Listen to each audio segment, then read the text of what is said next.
It's an atypical Saturday in the Low Country. Wet, cold, and windy as Charleston Southern plays host to North Carolina A&T, who have made their way down south for this Big South Conference matchup. Welcome inside the booth. My name is Killian McClatchy, my partner for today, Dave Weinstein. And Dave, we don't want to talk too much about it, but the weather is certainly going to be a factor today. Yeah, coming today, you'd think advantage Charleston Southern, a great passing attack against a team that struggles to defend the pass, but the windier it gets, the rainier it gets, the advantage switches to North Carolina A&T. Yeah, 18-mile-per-hour wind, gusts upwards of 40, but we'll get to that later on as the game goes on. First up, players to watch for the visitors, North Carolina A&T. It's Jermaine Martin, one of the best backs in the country. Yeah, he's a preseason first-team All-Big South player, leads his team in rushing, currently 6th in the Big South. Slow start this season with ankle and knee injuries. He's finally starting to look like himself. 97 yards and a touchdown last week against Monmouth. An All-American 2 years ago, ran for 299 yards and 2 touchdowns the last time these two teams faced each other. Combination of strength and speed. Physical, punishing runner. He can run around you, run through you, and he does it with joy. Well, and the guy he's going to try and run through, it's the reigning Big South Player of the Week on the defensive side, Garrett Saig. Coming off a career game against Campbell last week, 16 tackles, 2 forced fumbles, and an interception. Currently leads the Big South in tackles, averaging 11 per game. Also leads the conference in forced fumbles. He's a tackling machine. He's explosive, can shed blockers, step into the hole, and stop the runner. When you talk about one-on-one matchups, Killian, in football, it's often a special wide receiver against a top corner, but this may be a great one today between a star running back and a stud middle linebacker. Expect some collisions and some fireworks. Well, we're certainly expecting it. It's cold and windy out on the field, but they're getting ready for kickoff. We'll have that and more coming up after this.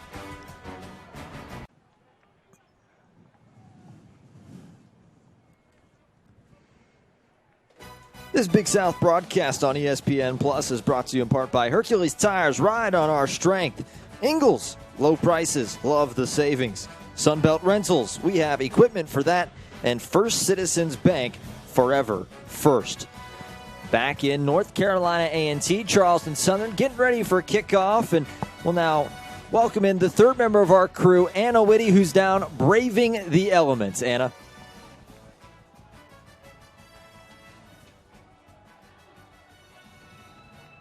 About the Killian and Dave, I hear you two complaining about the crosswind in the booth. Must be really nice to be sitting in the warmth. NC hasn't lost 3 consecutive games since 2011. Aggies head coach Sam Washington said the biggest struggle and adjustment they've had to make since joining the Big South Conference this season is how much other teams pass the ball and how efficient they are in doing so. Charleston Southern is number 1 in the Big South Conference with 286 averaging passing yards a game. However, it's not raining at the minute, but it is very windy and it's very cold, not typical Charleston, South Carolina weather. So we could see Charleston Southern running the ball a little bit more and being in the Aggies' favor. Thanks, Anna. Yeah, we don't have much to complain about up here in the booth, Dave. A little bit of crosswind every time that door behind us opens, but that's true. Well, we're getting ready, Charleston Southern, to kick off. As see down there, Nita Holder mentioned 18 miles an hour. We're getting gusts upwards of 40 at the back of the kicker. We are all set. Senior day from Charleston. As fielding the ball at about the 6-yard line and taking it out all sorts of space, and finally being pulled down at about the 35. Running that one out was Bashul Tootin, one of the guys that we'll talk about, and we'll give you the Ingles keys to the game for A&T. Yeah, when on offense, win the point of attack. They can't allow penetration. The point of attack is critical. Have to get Jermaine Martin to the second level where he's most effective. Then throw, stretch them vertically, take the top off to get space in the middle of the field, and when on defense, contain the quarterback. Jack Chambers can hurt you with both his arms and legs, allows receivers to get deep because he holds the ball, likes to take off with the ball and do a lot of damage. Have to contain him up front, not allow him to run freely. Need to be disciplined, play with gap integrity. Yeah, you saw Jalen Fowler, the junior from Inman, South Carolina. First snap, and he's going to lob one over the head of his intended receiver to the right. He was looking for Zach Leslie, and it's good to see Leslie out there. As we talked to Sam Washington earlier in the week, and one of the main things that he kept telling us is this A&T team is dinged up. Yeah, they've had a lot of injuries, but so has Charleston Southern. It's really been the theme this year, Killian, for a lot of teams in the Big South. Yeah, Leslie, the senior from Lawndale, North Carolina. He led the team in all receiving categories 2 years ago. He was second back in 2019 as a little bobble and a handoff, shimmy step, and getting a yard maybe. Looked like Kashawn Baker in the backfield, and it was. And it's not raining hard or anything right now, but it's a wet day. It's misty, and we're going to see some slippery balls being handled by both of these teams. Wouldn't be surprised if there's a few fumbles today and some botch snaps. So it's going to be a 3rd down and 10 early on for A&T. Kashawn Baker got the start, and he is to Jalen Fowler's right.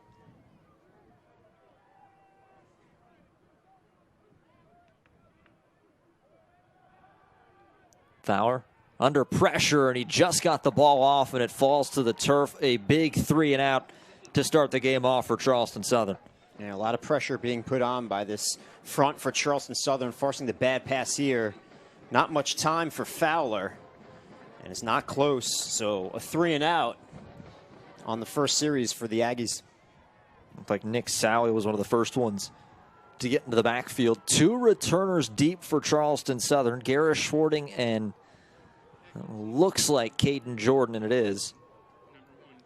As here's Mike Rivers, the junior from Wilmington, North Carolina. A player that his coach has said has been one of those guys, doesn't really get a ton of attention, but he's been big for us this season. And his first punt is a low one, and it spins out of bounds at about the 45 of Charleston Southern. We'll have to see where the official comes up to mark it, and it's right there.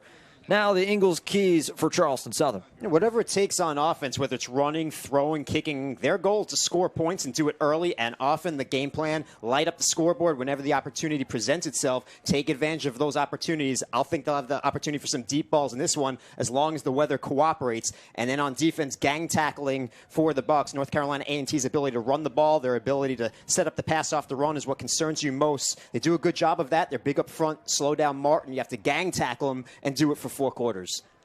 Jack Chambers, the senior from Lilburn, Georgia. First pass is a quick ball over to Caden Jordan, who makes his first catch of the afternoon. He had his best game of the season last week. 9 receptions, 134 yards, and a touchdown.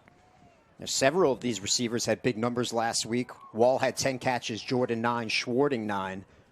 They spread it out. Little pop pass to Wall coming across. He's going to break one tackle, but then runs into a swarm of white jerseys, and he gets back to the line of scrimmage. Well, that's a play that Charleston Southern loves. Wall goes in motion a lot when he's closely in front of Chambers. Watch, he gets that shovel pass. It's almost like a jet sweep, but counts as a pass because it's in front. That happened many times against Campbell, at least 5 times that same play last week. So 3rd down and 5 for the 12th best passing offense in the FCS. As Chambers will drop back. All sorts of time, and it closes quickly. He's going to be ripped down. It's a sack for this defensive front for A&T that is one of the deadliest in the conference. Well, Chambers had Caden Jordan open, was looking the other way, and missed him at first, and then time ran out on Chambers, and he goes down. Michael Branch was the first one there, as Henry Daniel helped take Chambers to the ground. So a couple of 3 and outs on the first defensive possession for both sides. And under these conditions, Killian, it could be a defensive day. So Tootin back to return. Michael Braddock, that low rugby-style punt with the wind at his back. And it's going to take a CSU bounce and go out at the 6-yard line. Couple of 3 and outs. 12:07 left in the first. We'll be right back. Big South football on ESPN+.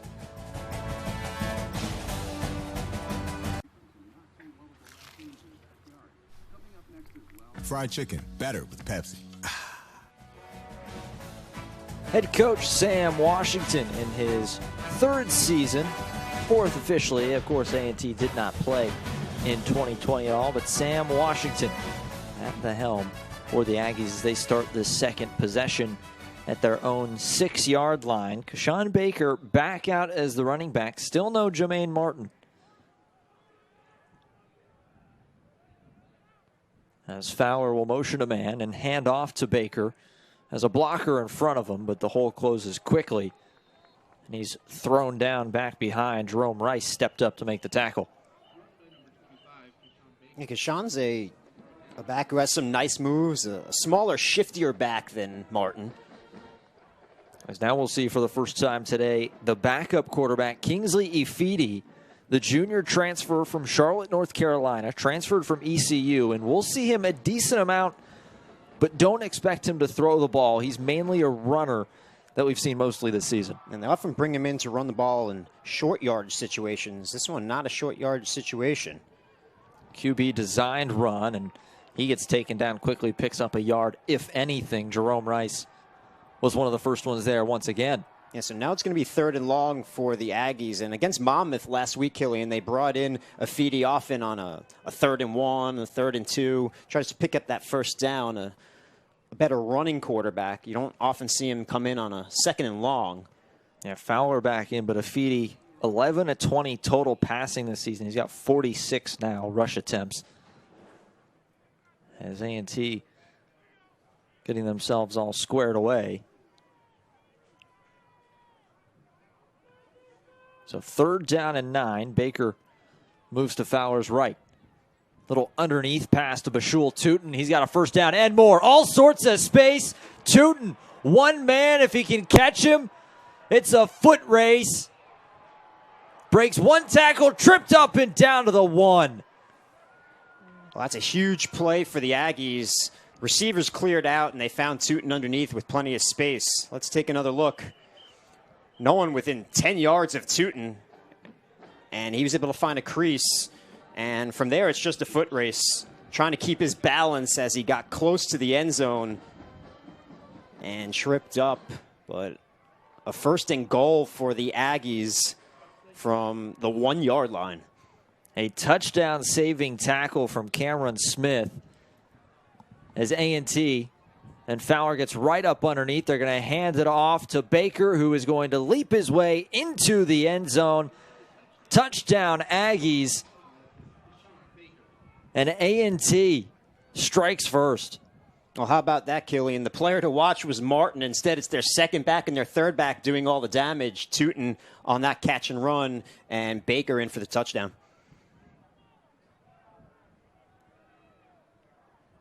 Nearly a 95-yard touchdown reception for Bashul Tootin.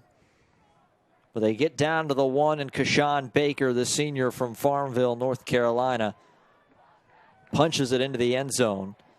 And the extra point is up and good from Andrew Brown, and it's 7-0. North Carolina A&T. Big play.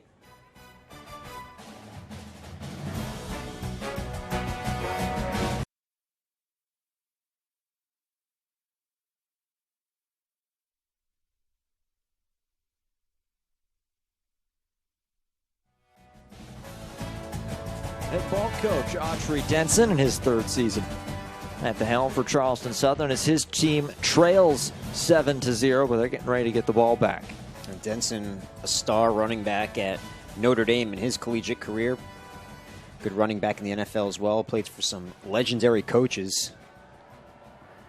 Certainly shaped his coaching philosophy and molded him into the man he is today. I've got 2 coaches, Sam Washington and Autry Denson. Both very good players.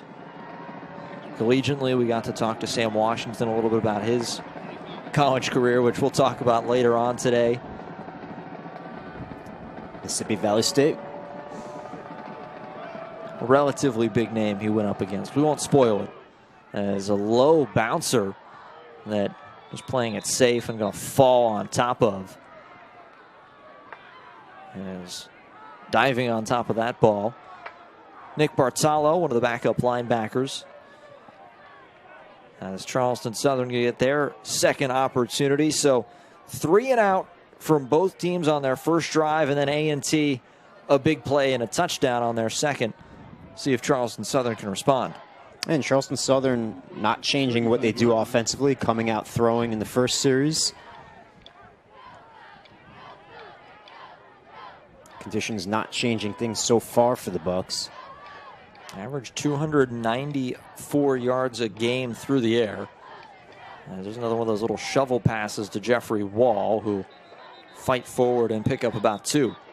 And if A&T watched the game film from last week, Killian, that's a play that they know is coming. It's coming off, and you can kind of tell when Wall goes in motion how close he gets to Chambers. When he's right out in front of him, he gets that shovel pass. When he goes behind him or he goes further out in front, closer to the line, he does not get the shovel pass.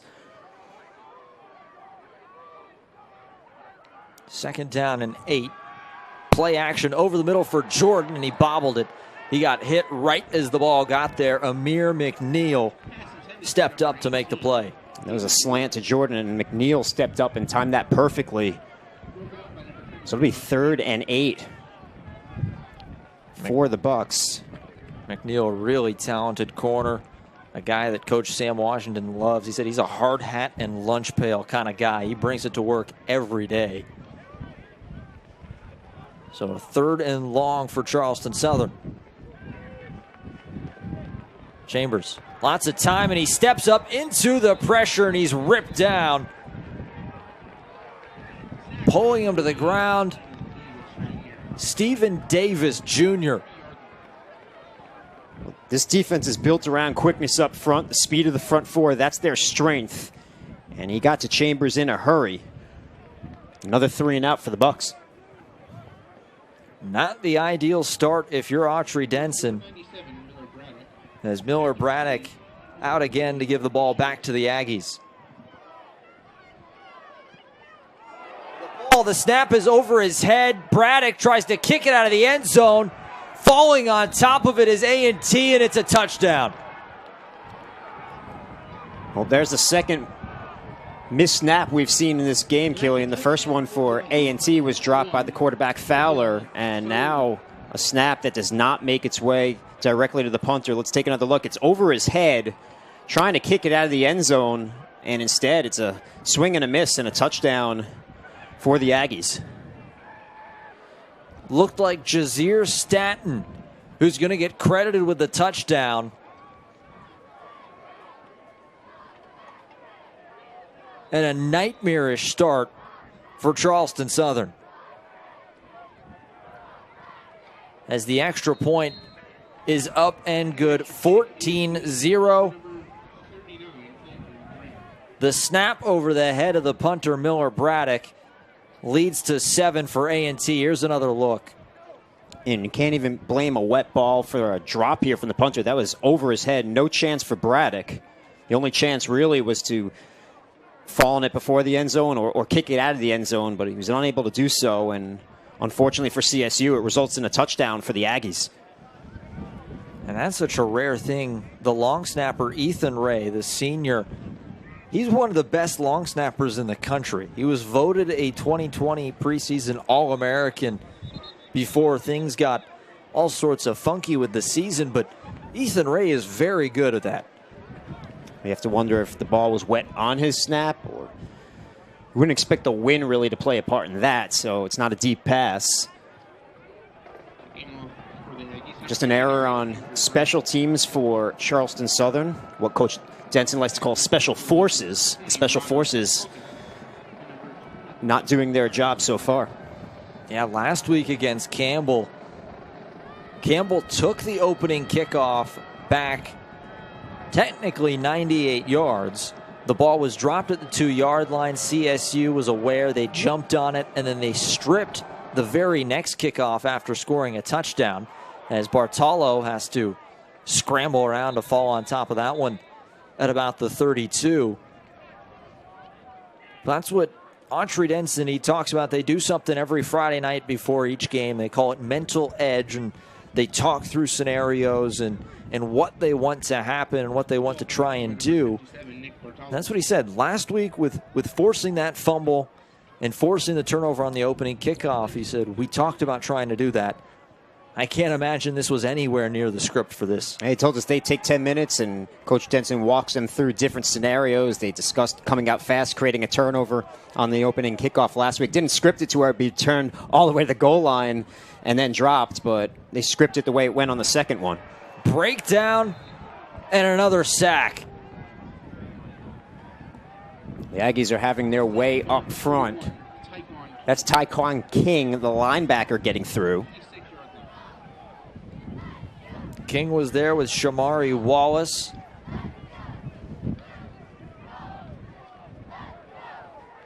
And Charleston Southern. It's going to be a handoff on a run, and tripped up, getting back nearly to the line of scrimmage is Kyrus Barnett. That's the first direct handoff we've seen from the Bucks. It's going to set up a 3rd and long once again. This time 3rd and 11. One receiver to the top, that's Jordan. Chambers tries to squeeze it into a tight window. He was looking for Wall, but he was double covered as Taekwon King as well as Najee Reams were there. He had Barnett open in the middle of the field, instead tried to throw for the first down instead of giving Barnett a chance to catch and run. It's an incomplete pass and another punting situation for the Bucks. 3 straight 3-and-outs for Charleston Southern, as they'll try and get this punt off this time. Braddock does field it, takes a couple steps to his right, and it'll take a CSU bounce and give him another 15 or so yards as A&T will get the ball back inside their own 30 with a 14-0 lead. Be right back on ESPN Plus.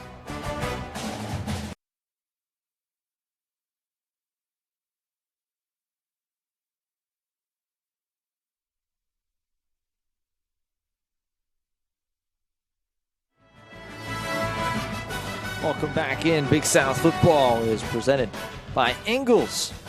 Low prices, love the savings. Proud sponsor of the Big South Conference as we are back in. Killian McClatchy, Dave Weinstein, as the first pass, the outside pulled in as Jalen Fowler completes this one. 14-0 A&T on top. And Dave, the Aggies, they've capitalized on a mistake, and they hold a big lead right now in the first. Couldn't have asked for a better start if you're North Carolina A&T. It's been a roller coaster ride for them this season. Not what they expected. A successful program really over most of the last decade. But 3-5 start, 2-3 in Big South play coming in. Still have a chance to right the ship and get to a 500 season. It's looking good so far. Fowler play action. Tight coverage by Matthew Williams, and he knocked it away. He was all over Zach Leslie. Good timing from the corner. Williams will set up a 3rd and 7 for A&T as we take another look on the slant. Williams all over him. Good defensive play.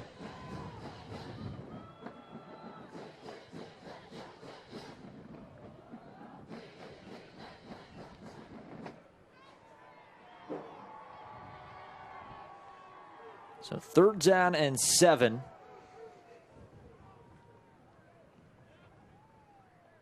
Fowler motions his running back out to his left. Standing tall in the pocket. What a catch, and the ball comes out.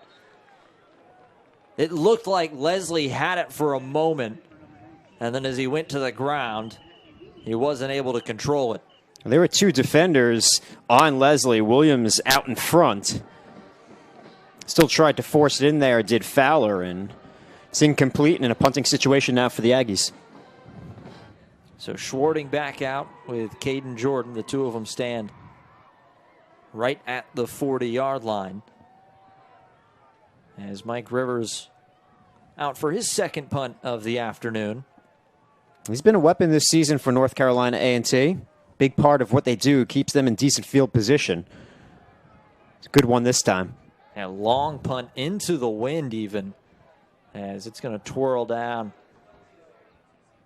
at the 22-yard line. And North Carolina A&T, this defense, they swarm to the ball, and they're doing it today. Yeah, they're really quick up front. They play vertical. They get to the quarterback. 19 sacks on the season for this Aggie team coming in. They've been all over Jack Chambers. Yeah, they're 3rd in the FCS in tackles for loss per game. Almost 8.5, as they're already well on their way to that number today. As Charleston Southern You get the feeling the way that this game has gone, you'd like to get something this possession. Just give yourself a little bit of momentum. Still looking for their first down of this game. It's been 3 and out so far for the Bucs on every possession.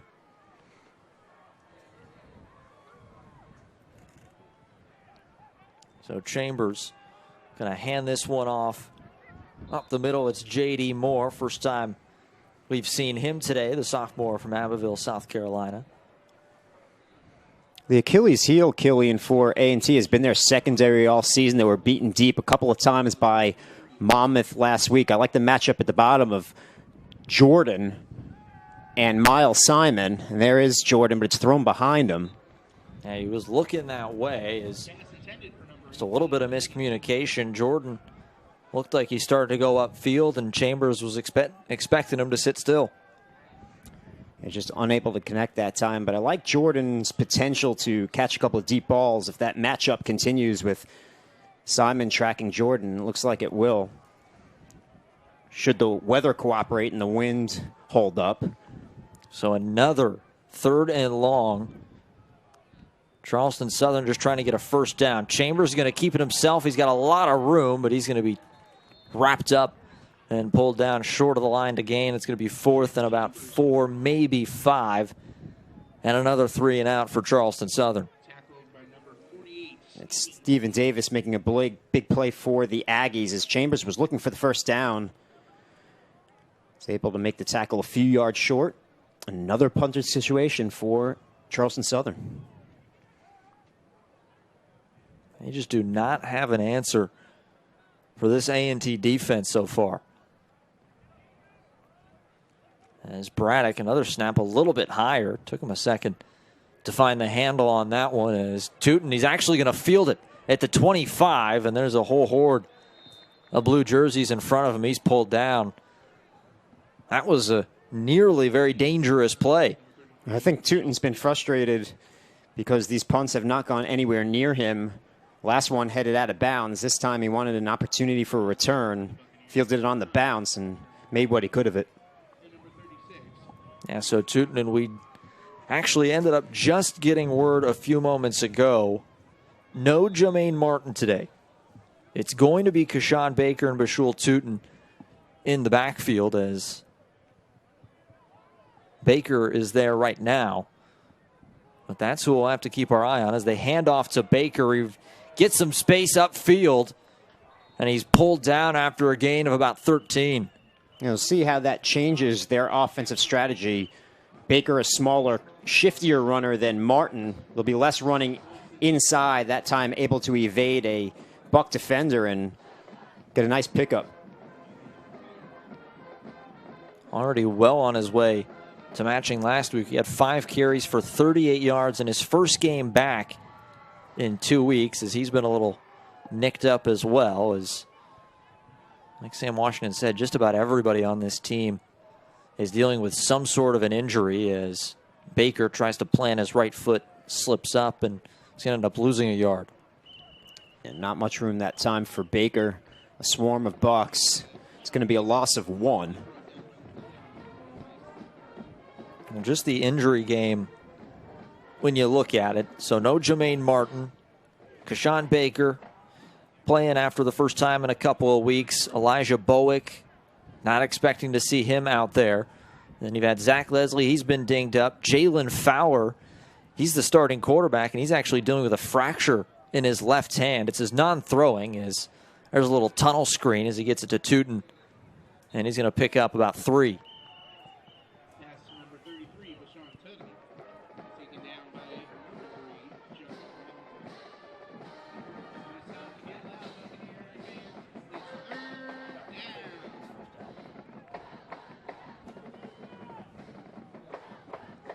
And you look on the offensive line for this A&T. Cesar Minaro, he's actually starting at left guard. DeJour Simpson, he was not cleared from a concussion. Tariq Stewart, the right tackle, he's not out there. So all sorts of changes for this A&T team. Here's a 3rd and long. Fowler is going to roll out, looking for a man. He has Leslie, and it's intercepted. Cameron Smith has it in the return coming back. Charleston Southern needed a spark, and Smith just gave it to him. Well, Leslie was open, and Fowler didn't get to him in time. Waited a bit too long, and by the time he threw it, it was picked off. As we see here, Smith step in front. Leslie had a step for a moment, and Fowler didn't get to him in time. And instead, when he threw it late, Smith was able to step in front, get that pick. A big turnover for the Buccaneers. Their best field position of the day. The freshman from Bonaire, Georgia. He's really started to make an impact for this defense. And he gets his first interception of his collegiate career. And this young secondary, they've shown glimpses. They've been inconsistent at times every week. Coach Denton tells us it's a different week. You have to go out there and prove it all over again. He was pleased with their week of preparation, expecting those guys to continue to take steps towards being the players he knows they can be. That's the great thing about Saturdays. You have your process during the week, but you really develop by playing ball. And Smith, one of those developing players for the Bucs. A little toss out to Kyrus Barnett, and he's finally pushed out of bounds. Here's one more look. First collegiate interception for Cameron Smith. Yeah, maybe credit the pressure of Say getting in front of Fowler, because he had to wait on that pass, wasn't able to get it to Leslie while he was open. By the time he got it there, he was covered and was picked. And most importantly, it gives Charleston Southern a short field as another handoff. Barnett stiff arm, and he is wrapped up and ripped to the ground by Jacob Roberts. And that's a guy that we're going to be calling his name a lot today. He's a really good linebacker. Had a big stop at the goal line last week against Monmouth. Had a blitz sack as well. Flew in there. He's a terrific player, and he closed that hole quickly. 58 tackles, 8 tackles for loss. Leads the team in both categories coming into this one, as it's going to be third down and short. Chambers will drop back, quick little pass, and looking for a flag, and one comes in late from the backside official, as Roberts ended up tackling Barnett before the ball got there. That was Roberts in coverage. He's all over the field for A&T. Let's get word.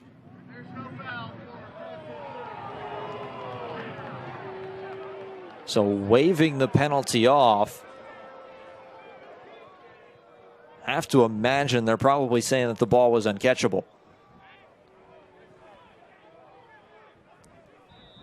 So the offense for Charleston Southern is going to stay out. This is a team 36% on fourth downs this season, as they're trying to get things sorted out. The senior Chambers.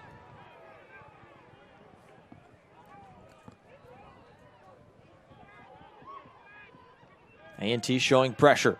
And it comes, and he is absolutely walloped in the backfield.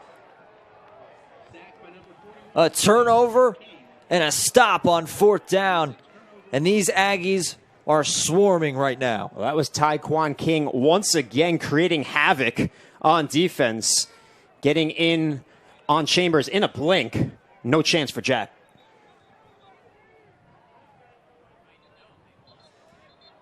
It just seems like everything that Charleston Southern is doing, A&T is right there in their face to make a play. Well, we've mentioned a couple of times, Killian, how vertically this defensive plays. They get upfield in a hurry. They get through the line. And Jack Chambers hasn't had much time so far. And so out of the turnover and the interception, A&T actually ended up gaining yards. As a handoff, little spin in the backfield, but being met quickly is Baker, as they'll run and get back, and we'll throw it down to the third member of our crew, Anna Whitty, who's got more on this defense for Charleston Southern. Despite Charleston Southern's attack right now, the defensive coaches for Charleston Southern are really happy and want to continue to encourage their team. They said, don't let the other team affect you. Keep playing your game and keep chugging along. Thanks, Anna, as we approach a minute left in this first quarter. And really, you take out one big play as another handoff to Baker as he forces his way for a couple. You take out the 94-yard pass to Tootin. His defense has been pretty good. Yeah, it has been, because the other points they gave up was on special teams. But that play made a big difference, because there might not be a whole lot of scoring today in these elements. You take out that play, and you're looking at 15 or so yards total offense for A&T. As another 3rd and long. Fowler drops back. It's going to be a little screen and right through the hands of Baker. And that's one of those plays where the cold weather, it's starting to rain a little bit, and that might have affected. Yeah, the cold weather, the wet ball, and a large amount of yardage to pick up. Play was there to be had. Not sure he would have had the first down. It looks like the Bucs had their eyes set on Baker. But it's a punting situation once again for North Carolina A&T. And this time, just one player back for the Bucs, and it's Schwarting. Yeah, Rivers with his feet on the 31-yard line as the play clock counts down. And I guess they let him get it off. Nearly blocked, as it's going to take a hop. And it'll be out at the 20, maybe 21-yard line, as there's 11 seconds for Charleston Southern's offense to go back to work here in this first quarter. That's a good punt by Rivers under pressure from Gabe Ortiz. Just able to get it away. Got it away in a spot that Schwarting couldn't return it. So CSU pinned back to the 21. So this Aggie defense going back to work. As Charleston Southern currently averaging minus nearly 2 yards a play. As there's going to be a read option. Chambers going to keep it himself. That's going to be a positive play as he picks up about 7. Chambers' running ability has been the best weapon so far for CSU. Well, zeros on the clock in the first quarter. It's been all Aggies in the first 15, 14-0. Charleston Southern going to try and work their way down the field when we come back.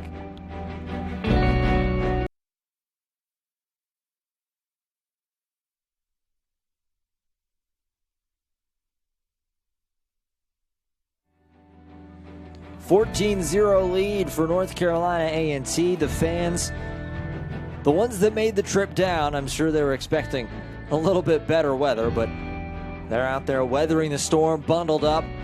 It's good to see them out here. And Charleston Southern trying to put together a drive. As here's a good play and a first down for J.D. Moore as he picks up a good chunk of yards. And I'm correct, I believe that's the first down of the game for Charleston Southern. Working quickly. Chambers going to keep it himself, and he's only going to pick up a yard, maybe 2.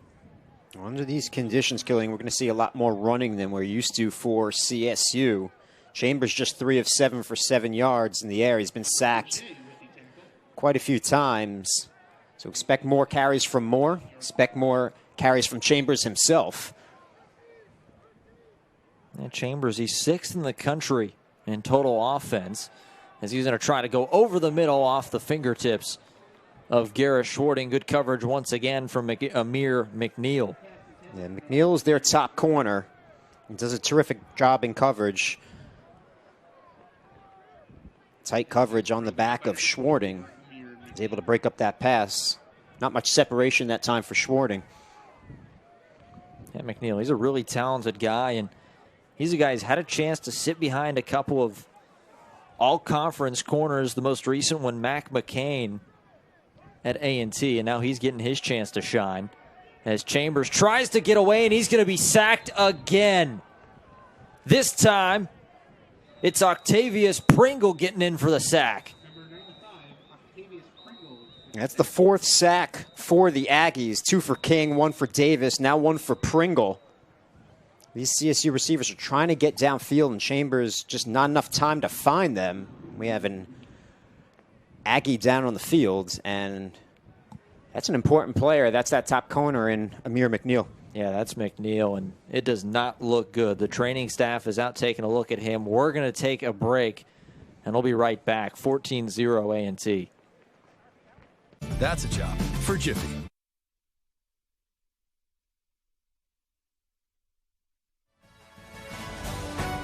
Back in 4th and 9. You can see the raindrops coming down on our camera down there in the end zone. 14-0. A&T on top.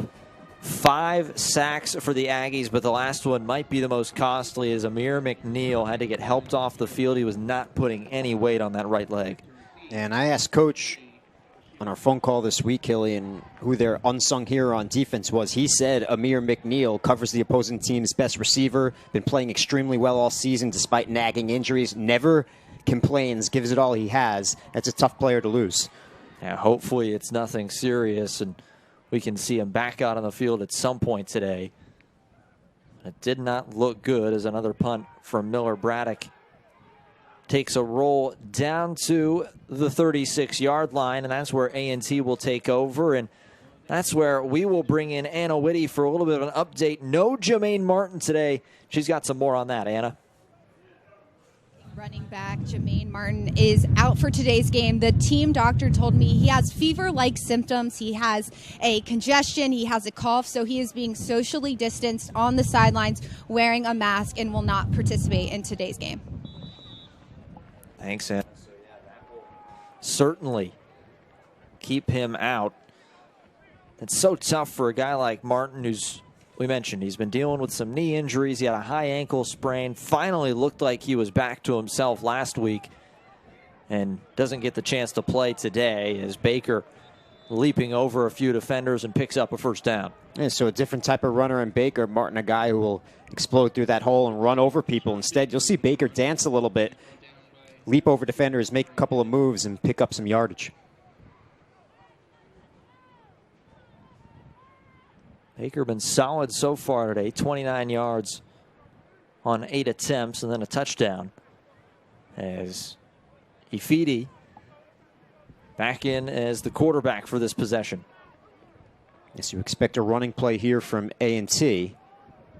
So it'll be a play action. Ifidi's going to keep it himself on the read, and he's swallowed up quickly. He loses 1.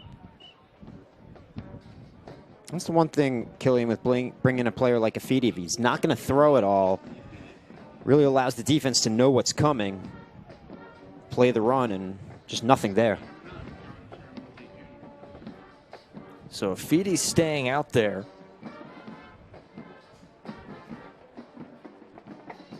If we see him as a passing threat here, it makes him a much tougher player to defend.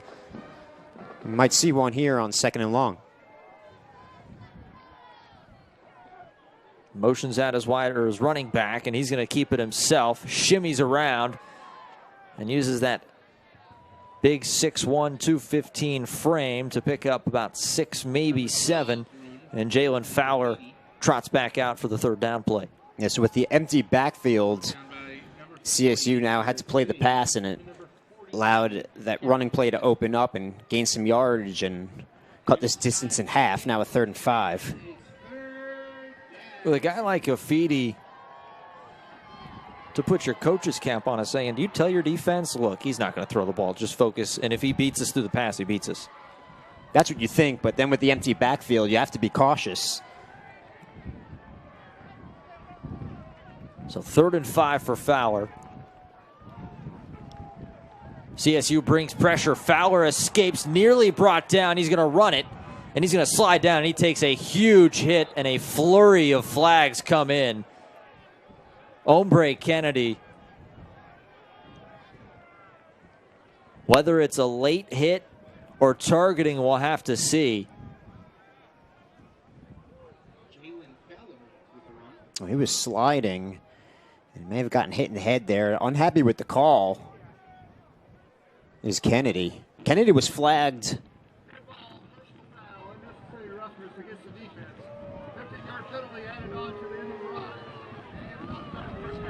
If I'm not mistaken, Killian, he was flagged against Campbell last week for a personal foul as well. I think he was one of them. I know Bugsy Silvera.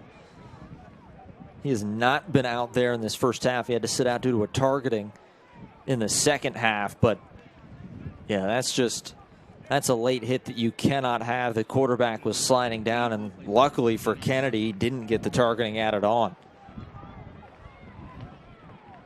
So Afidi back in the game after the big hit to Fowler. He looks okay on the sidelines. Afidi, draw play, and he's going to slip down on the turf. And there's another penalty coming in. And by the looks of the way that Afidi went down, I think it's a face mask. A face mask or a horse collar. Didn't get a great look, but he went down a play from behind. And so it was a face mask and another 15 yards. Yeah, there's the grab. And that was Anton Williams. Just reached that left hand out to try and close that hole and got a little bit of the face mask.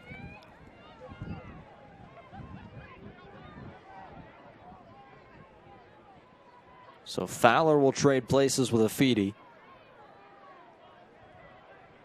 And it's going to be first down inside the red zone. Already 1 for 1 today are the Aggies. Fowler dropping back, dumps it off to his running back Baker, who leaps towards the first down marker. And they're going to give it to him. It'll be first and goal. Yeah, it's a nice looking play for North Carolina A&T. Everyone looking right. That's where the receivers were. Baker snuck out to the left. And a lot of wide open space up the sideline. Nice job by Rice just to get over in time and save the touchdown.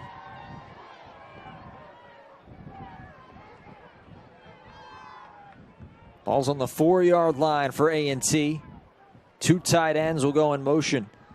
Nick Dobson and MJ Frazier. And it's going to be a handoff. Baker sidestepping and spinning his way back to the line of scrimmage. If that, he might actually end up losing a yard on that play. Well, there wasn't much room that time for Baker. Able to evade the first tackle, but not the second or the third. So a 3-man effort for CSU. It'll be second and goal.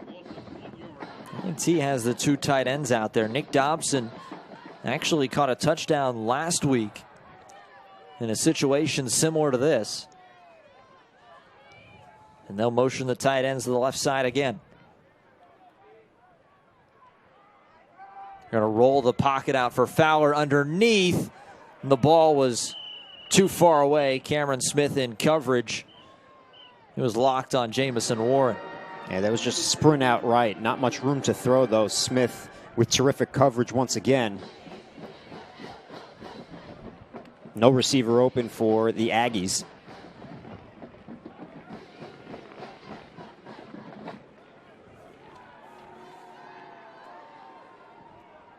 So a few more changes coming in and out.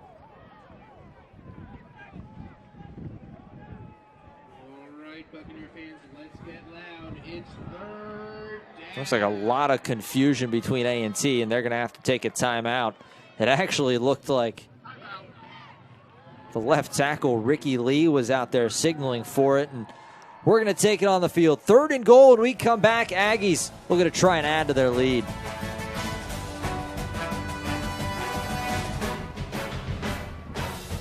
Second that Aggies are ever done.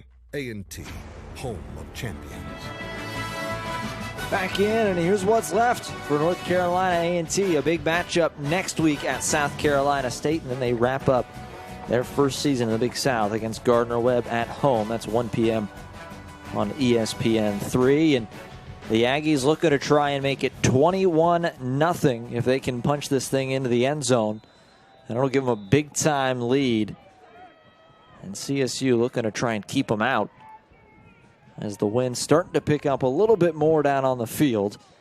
As play action, Fowler has to lob it over the top, and it's through the back of the end zone, and it'll be 4th down. Yeah, nobody fooled on that one. That was double coverage against Zach Leslie. Let's take another look.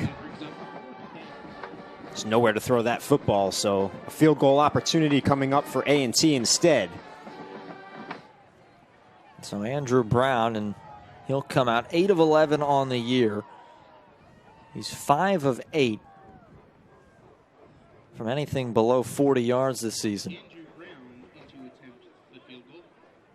So Brown will make his way out. This one should be a chip shot. A little bit of an interesting angle.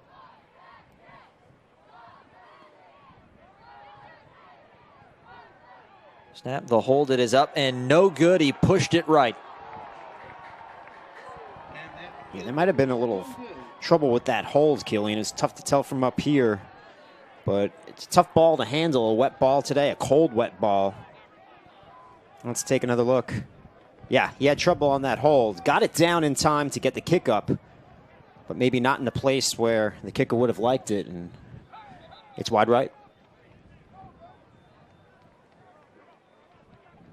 And Charleston Southern continuing to find breaks as Chambers and company getting another chance. It's going to be a read. Late pull by Chambers. Nicely done, and he works his way for a first down.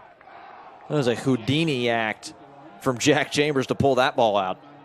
It fooled me on that one, too. I was following the running back. And quick to the ball now. Tempo is picked up for CSU. And this is how the Buccaneers like to play. Chambers flushed out of the pocket to the right. He's got Hawkins. He's going to go long instead, and it's incomplete for Jeffrey Wall. And while we have a second, we got an injury update on Amir McNeil. We'll send it down to Anna. Cornerback Amir McNeil is expected not to return in this game. The team doctor told me that he has ice on his right hamstring. He's now on crutches. A huge hit to this team's secondary, and a huge key for Coach Washington was not allowing Charleston Southern to go deep. Thanks, Anna. So, yeah, big loss. The top corner goes down. Roderick Hawkins gets his first touch of the afternoon and picks up about 5. But Dave, Amir McNeil, that's a loss that could end up hurting A&T down the line. He always covers the opposing team's best receiver. Now CSU, a team that doesn't really have that true number one. Everyone's a number one for CSU. They like to spread it out. But he's their best cover corner. Let's see if Chambers can take advantage. There's going to be a jump, a flag, and they're going to blow a whistle, and it will be offsides. Chambers looking upset. He thought he had a free play out of that. Instead, it was blown dead.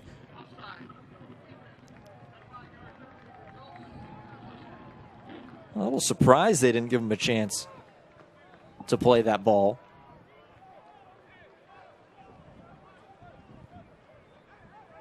Either way, it's a fresh set of downs for Charleston Southern, which they certainly do not mind, especially at this point, trying to get themselves on the board for the first time.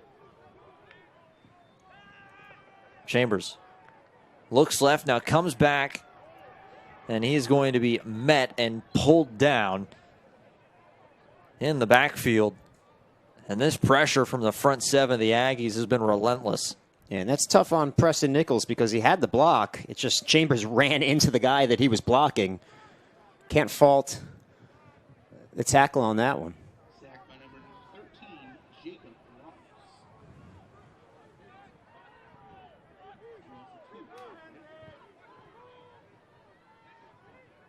Wall goes in motion. We're going to hand off to Hawkins, who has a little bit of a hole, and he's spun around and pulled down. He gets back just to the original line of scrimmage, and it's going to be 3rd down and long. And did you see how Wall went in motion, but he went behind Chambers? Not as much of a threat for that jet sweep type play, that shovel pass. It's always when he's right out in front and close to Chambers. 4 wide receivers. All sorts of defensive backs on the field for A&T to match. It looks like just a 3-man rush for the Aggies unless they send help. They'll try to get there with 3. Quick pass, and that is a low ball that bounces off the turf. It was intended for Cale Anderson, and that's going to bring up a punt. And the offense just not clicking for CSU. Chambers just 7 yards passing so far. That last one, then, just an odd one. It looked like it just kind of tumbled out of his hand. Well, he's 3 of 10. The top passing team in the Big South. He's throwing for 7 yards in this first half. Another high snap. Braddock brings it down with white jerseys in his face, and it'll take a little bit of a roll. And that's where A&T will take over. 6:08 left in the first half. 14-0 A&T on top in Charleston.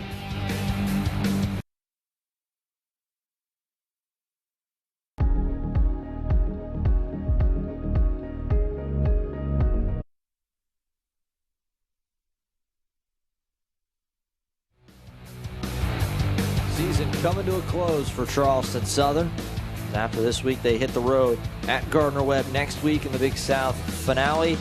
And then the big one at number 1 Georgia. That's a 12 p.m. kick on SEC Network Plus, November 20th. And we were just looking at the scores. Georgia, they were down 3-0 early, and it's not the case anymore. Yeah, first field goal for Mizzou. An early deficit for Georgia, but 33 unanswered points for the Bulldogs, and lead that one 33-3. So it'll be certainly a tough matchup for Charleston Southern to close out the season as Anton Williams comes across to make a big tackle. And we mentioned Jalen Fowler. He's been dinged up a little bit this week. And for more on that, here's Anna Whitty. Quarterback Jalen Fowler has been struggling with a non-throwing hand injury, but he said it hurts a little, but he's good to go. And Coach Washington said the first-year starting quarterback is not performing up to his standards right now. He wants him to protect the ball better and get rid of it faster. But Fowler right now has 110 passing yards and 1 interception. Thanks, Anna. Yeah, that was a big thing that Sam Washington mentioned to us. And right there, Anton Williams chasing him down in the backfield. There's a sack. That's a big play for Williams, because if he had some time, he would have been able to find Hunt, who was streaking down the field, had a couple of steps on a CSU defender, but no time to get it to him. So 3rd and 18 officially. We'll see what A&T draws up here. There really hasn't been much offense from either side. If you take out that big 95-yard pass, another little ball underneath. Baker with lots of room, makes a man miss, gets up near the marker. He's going to have it. And he will. First down, converting on 3rd and 18. Well, just too much cushion that time for CSU. Everyone was back. Expect the pass underneath for the catch and run, and we've seen a catch and run almost go the distance earlier in this game for Tootin. This time Baker able to pick up a big first down on a 3rd and long. No Martin, no problem for A&T. Out of the backfield, Kashawn Baker having himself a nice little ball game. As here's Bashul Tootin, and he's going to be tripped up, picks up 2, maybe 3 yards. This is atypical, Killian, for CSU. They're a team that usually tackles well after the catch. They play a lot of zone. Receivers will catch balls underneath, but you don't see too many receivers breaking tackles. And it's not so much breaking tackles today. It's just they've found so much open space to run after the catch.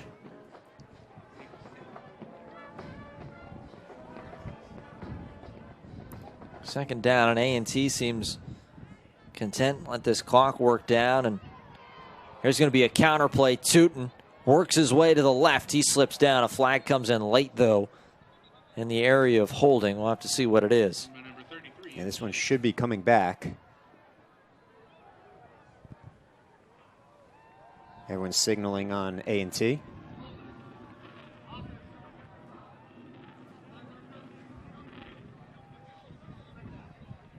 That's holding on the center, number 55, Dak Wilson.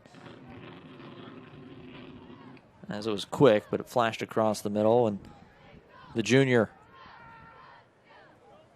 gets flagged. And this is a team that really they've struggled when it comes to the penalties. They're 115th out of 123 teams in the FCS when it comes to penalties per game. Almost doubled up what CSU has done this year. 63 penalties coming today for the Aggies, just 35 for the Bucks. That's been a big problem for A&T all season. The average is just under 8 a game. It's going to be a play action. They're going to go that way to Tootin, who breaks a tackle, turns upfield, and he's tackled out of bounds right at around midfield. Well, again, a lot of receivers going deep, opening up the underneath. And then getting the block out in front from Ron Hunt. Yeah, Hunt lucky he didn't get a block in the back there. That one was close.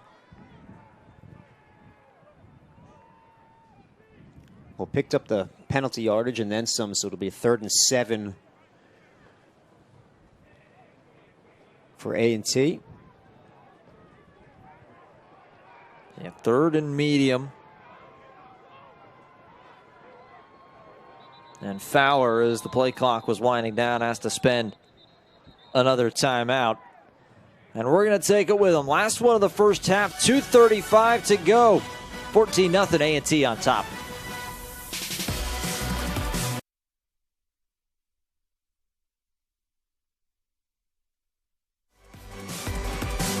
Sunbelt Rentals, we have equipment for that. Proud sponsor of the Big South Conference and Big South football here on ESPN Plus. As we are back in 14-0 lead for North Carolina A&T. They just had their second timeout of the afternoon. 2:35 to go. Killian McClatchy, Dave Weinstein for you up here in the booth. As they come back, 3rd and 5. A&T looking to try and keep the drive alive. Jalen Fowler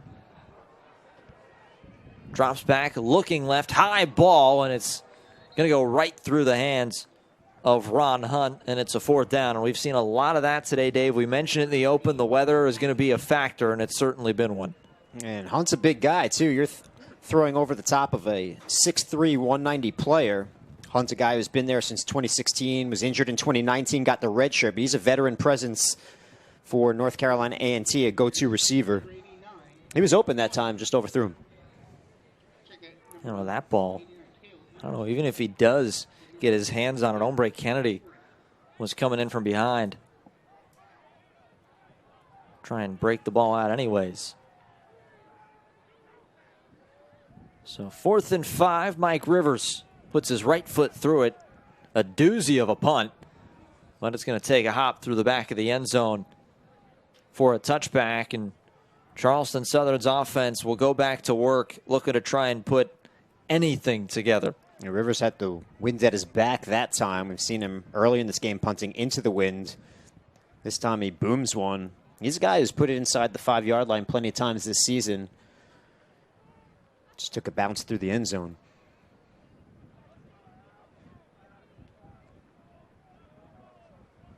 So Charleston Southern back out on offense.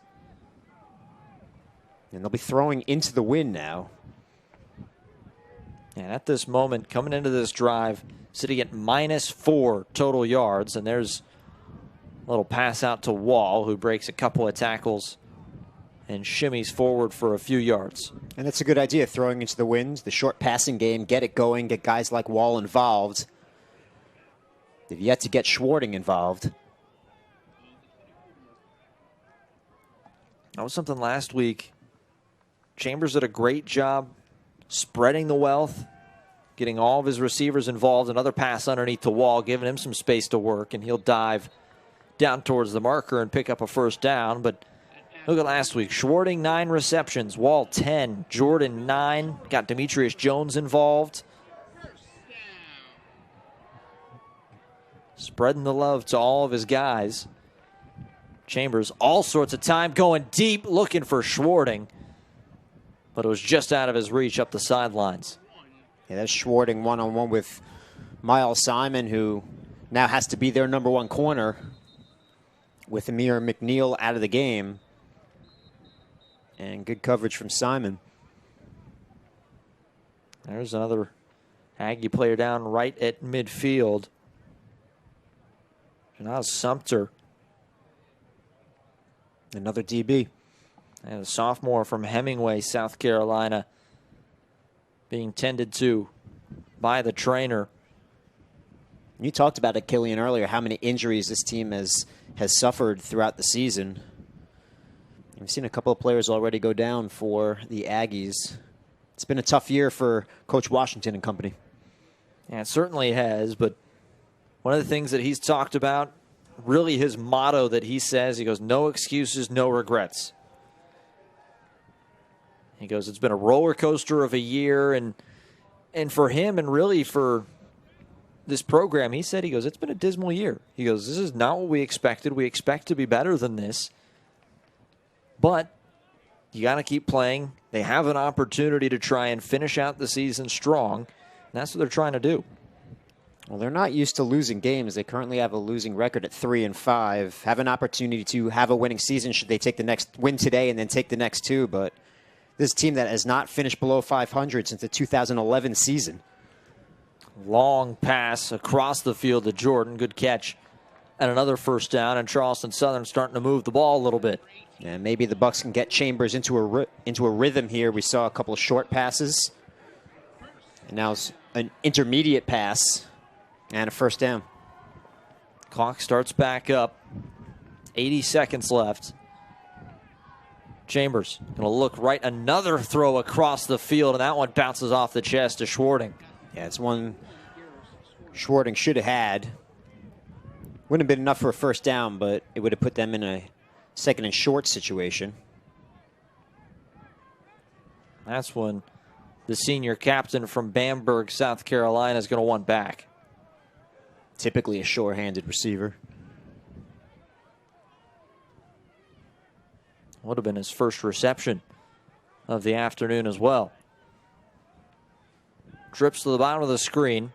Chambers has to step up, going deep, right back to Schwarting. Bounces off of his hands and falls to the turf. The pass was a little behind him. Herbert Booker was in on the coverage. Well, Schwarting faked like he was going out on an out pattern to run the same play as last play. Instead, he turned upfield, tried to get the corner to bite. The corner able to stay with him, and it's 3rd and 10 upcoming for the Bucs.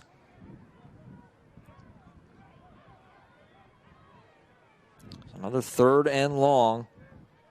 Haven't converted one today.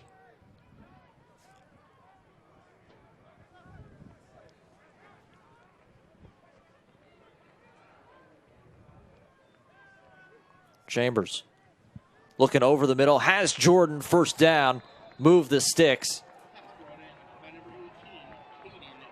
There's a little extracurricular going on behind the play. Some frustration from the D lineman for North Carolina A&T. Credit the offensive line for Charleston Southern. Gave Chambers a nice pocket to work with that time. He was able to find Jordan. Their quick ball out, finds Jordan again. Gonna have to get moving. All 3 timeouts remain in less than a minute for Charleston Southern. And now Autry Denson is going to want to call a timeout, and he's going to come and have a quick chat with the official, try and get a few seconds put back on the clock. And if you're Charleston Southern, you have to get as far down the field as possible. Ideally, you'd love a touchdown, but in order to get the field goal opportunity, he'll be kicking into the wind in tough conditions. They want to get this as close to the goal line as they can. Have 46 seconds to work with. Yeah, they've got Sam Babish, the freshman transfer from Kentucky. He's got a long of 44 on the season, but of course, in this weather, you know that number certainly gets cut down. We've already seen a missed field goal from North Carolina A&T, and that was on a botched snap, or botched hold, I should say. So a lot of things could go wrong on special teams today. We've already seen it. Resulted in a touchdown for North Carolina A&T. You mentioned even just any points on this drive, though, for Charleston Southern would be huge going into halftime. As remember, they do get the ball back to start the second half. Yeah, no doubt for your confidence. Just moving the ball. They've been able to move it on this possession, something they haven't done at all in the first half. Chambers has looked much more comfortable, delivering some short passes, and the offensive line has given him some time. They've developed a pocket for him to work with. Hopefully they can continue to do that as they march downfield.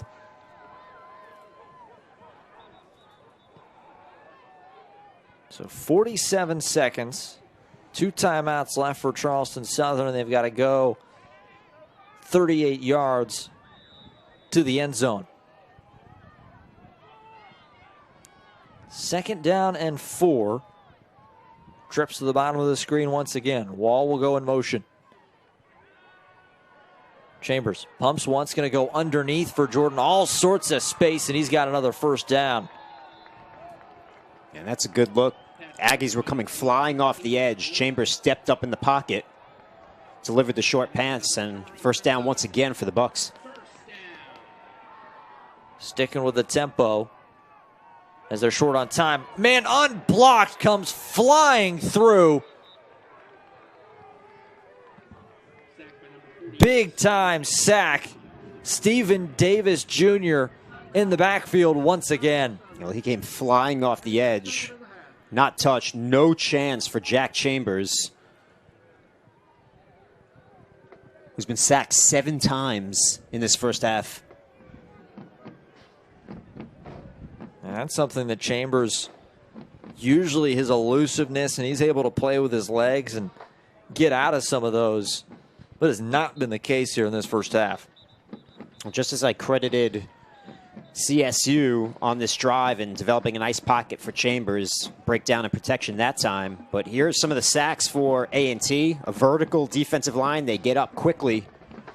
They've been all over Jack Chambers in this 1st half. And Chambers, a majority of the time, he drops back, looks up, and there's a white jersey right in his face. So 2nd down and very long. As Chambers drops back, some more pressure. Good diving catch by Jordan. There is a flag on the far side of the field. And this penalty, I think, is going to go against A&T.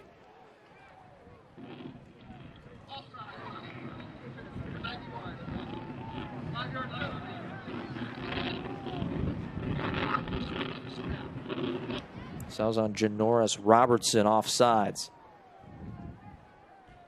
Good catch by Jordan, though, laying out. You know, the penalty is better because it stops the clock. 20 seconds. Not much time to work with for the Bucs. So 2nd and about 13. Chambers looking for the end zone. Wall turning, and it's incomplete. There is a flag, and they're more than likely going to catch the defensive back. Yeah, it was tugging at the back of that blue jersey. Yeah, he was. He was pulling him from behind. Would have been a tough catch for Wall to make, having to turn. Just throw him behind him. It'd be back-to-back penalties for the Aggies.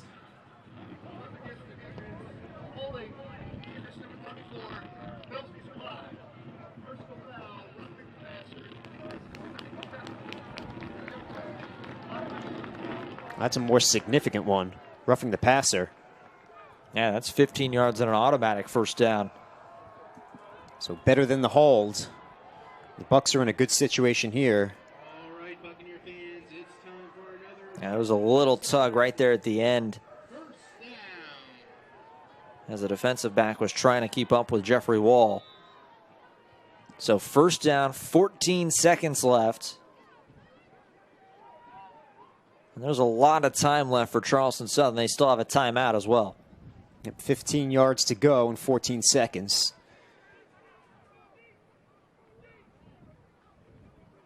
Wall goes in motion.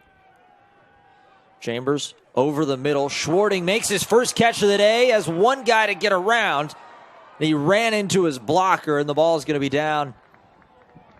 They signal inside the 5 with 6 seconds left. And that's a good play for Charleston Southern with the timeout in their pocket. They knew they could go underneath, get Schwarting involved. And Schwarting, such a tough guy, he's like a running back after the catch. Battling for the end zone, gets it down to the 1. So they use their last timeout. The ball is going to be placed at the 1 yard line. So you've got an option here. You've got time to run 2, maybe 3 plays if you go through the air. I don't know about 3 and 6.4. 2 they could do quickly. But you may see a run-pass option here for a guy like Chambers. might be in their best interest to allow them to run for the touchdown. That's what I was going to say. It's a risk reward. Do you let Chambers run the ball? Because you know if he doesn't get in, that's the half, and you come away with nothing. Right.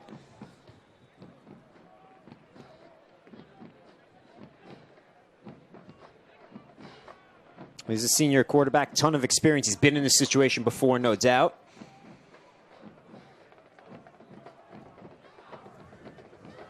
Clay Coster, the man calling the plays. For this moment before the snap, Dave Weinstein, offensive coordinator, what do you think? I don't know. I mean, I'd give him the run-pass option here, but I'm not an offensive coordinator, so we'll see what they go with. A&T's going to use their third timeout. This is your moment right here, your Tony Romo moment. I'm afraid to get it wrong, Kelly.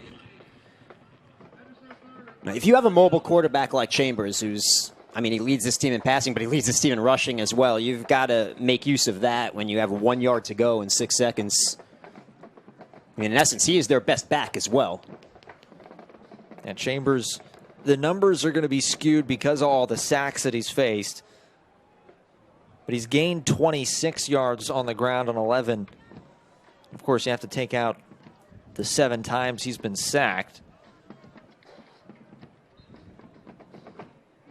But really, no matter what comes out of this, if you're Charleston Southern, of course you want points, but you've got to at least feel a little bit better about how you move the ball this drive. Yeah, no doubt. And other than that one sack we saw on this drive, they've protected Chambers a little bit, at least compared to earlier in the half. So 6 seconds, first down and goal from the 1. Wall going to go in motion. They're going to move the pocket out. Chambers is just going to have to throw it out of the back of the end zone. Plays it safe, 1.9 seconds left, as it looked like he had a man in the back of the end zone. As that was Jarrell Smith, but I don't think Chambers saw him, and Charleston Southern, they're going to play it safe and go for the 3 points. Yeah, so you get the points on the board here. And as you mentioned, Killian gets some confidence going to halftime, but unfortunate they was not able to see that receiver wide open in the back of the end zone. It would have been 6 for the Bucks. So here's Babishon, 4 of 7 this season. The kick is up, and he splits the uprights as time expires. So a long drive to end the first half, and it gets Charleston Southern on the board, 14-3 on a cold, wet, and windy day in Charleston. The teams will head to the locker room. We'll take a break with them. We'll be back with a halftime report. 14-3, Aggies on top.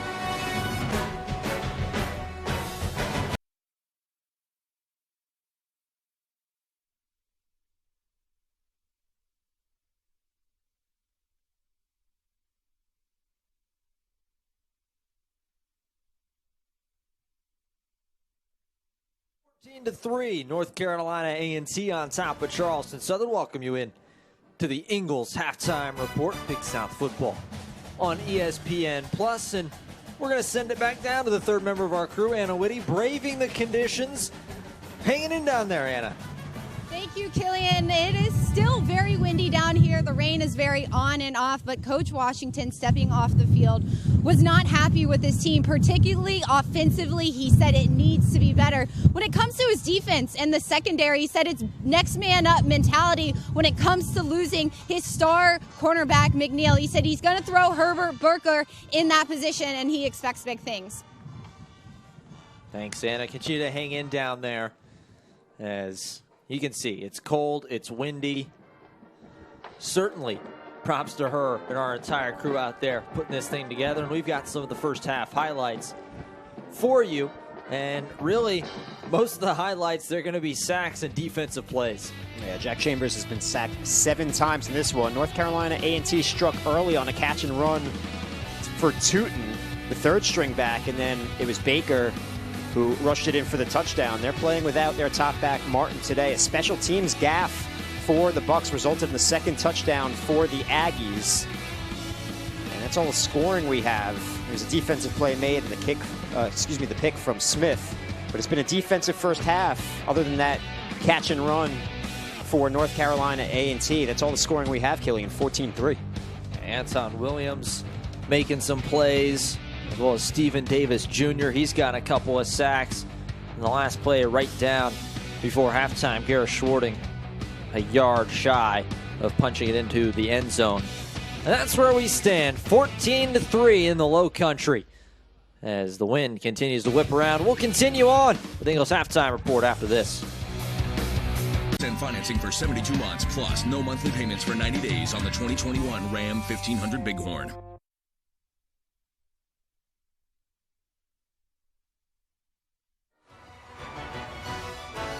Big South football on ESPN Plus, and the Ingles halftime report, 14-3. The visiting North Carolina A&T Aggies on top of the Charleston Southern Buccaneers on Senior Day. And as you see, the rain still drizzling down here in Charleston. We've got some of the first half stats presented by First Citizens Bank, Forever First. And normally when you look in the yards category, you don't want to see a minus before a number. Sure, a lot of that has to do with the sacks on Chambers, but Charleston Southern, not a primarily good running team as it is. They're a passing team, so that's low passing numbers for them, just 73 yards, and most of that came on that final drive of the first half, and conditions have certainly played a part. North Carolina A&T, you don't expect to outpass Charleston Southern. A lot of that has been on catch and runs. Penalties, 4, still a bit too much for North Carolina A&T, but that's been the story for them all season. They've had those penalties rack up. The one big turnover, the interception for Charleston Southern for Smith. But total yards heavily in favor of North Carolina A&T. Neither of these teams have been able to get much going on third and fourth down, though. Just 2 of 8 on third down conversions for the Aggies, 1 of 8 for Charleston Southern, and the Bucs are 0-2 on fourth down as well.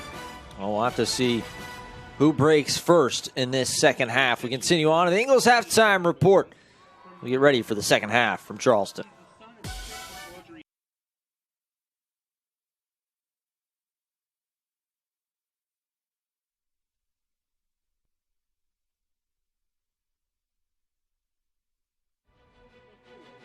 (14-3).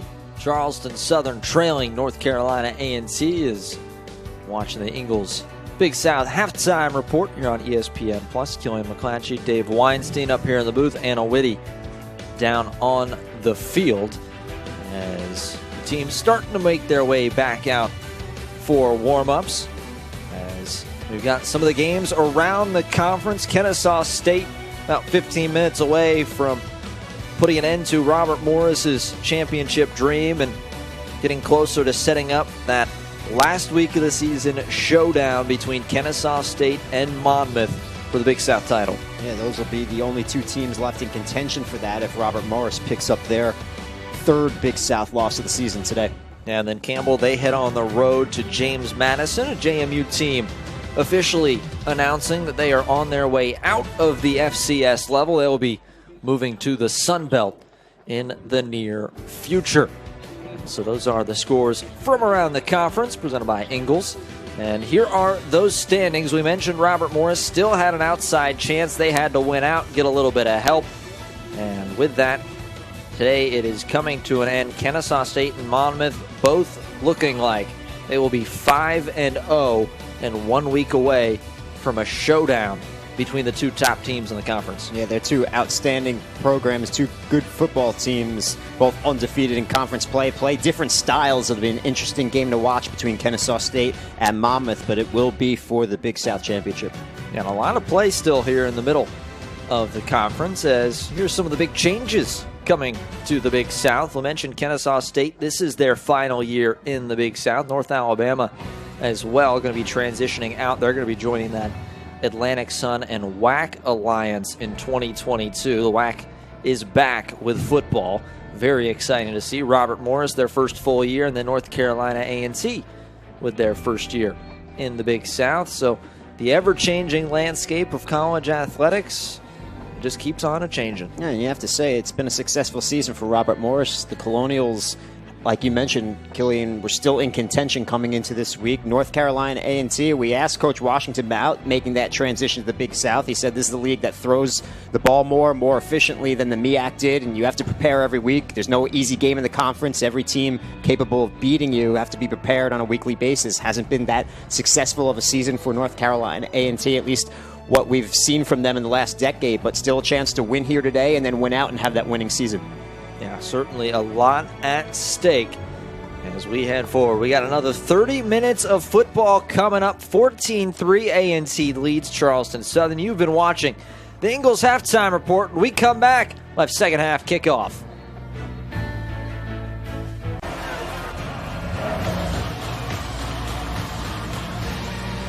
Honda, the power of dreams.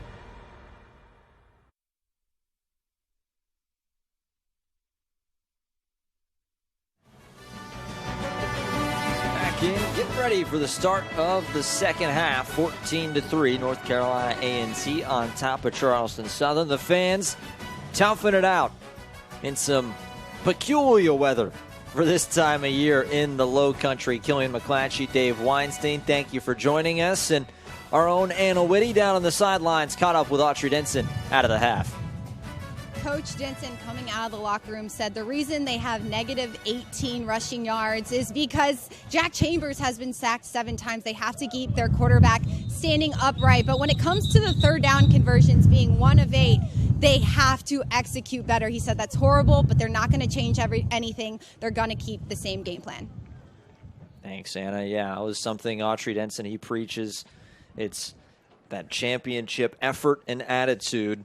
And we're going to go in, we're going to do the same thing every single week, and if we perform the way that we know we can, we'll come out on top. And certainly that first half was not what they were hoping for. Yeah, Anna mentioned the 1 of 8 on third down. They're 0-2 on fourth down, so 1 for 10 on third and fourth down conversions.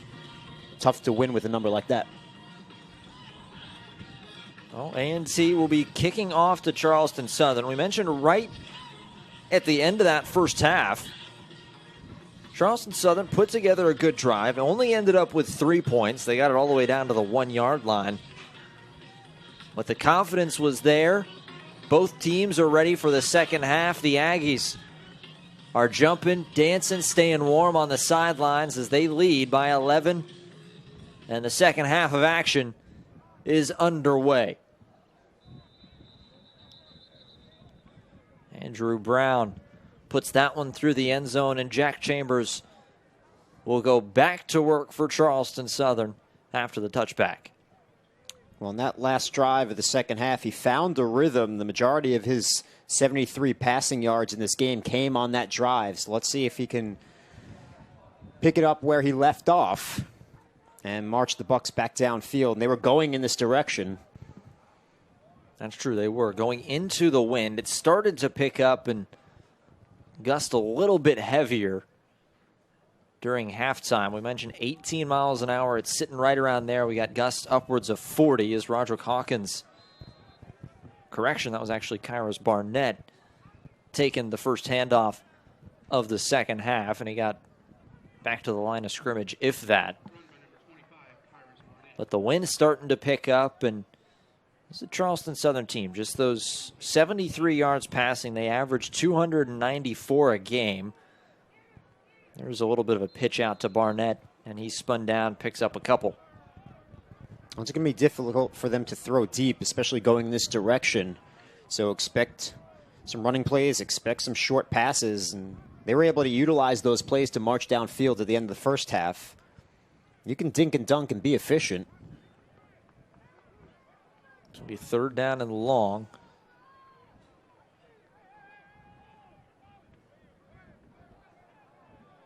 A&T moving some guys around.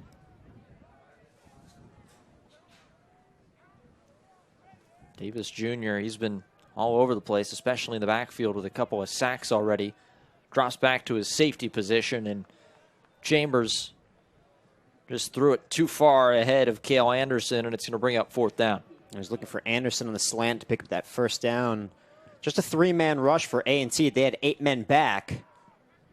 Anderson actually had a step. If the pass was on target, he would have had the first down. So Miller Braddock back out for another punt. This will be his 6th of the afternoon.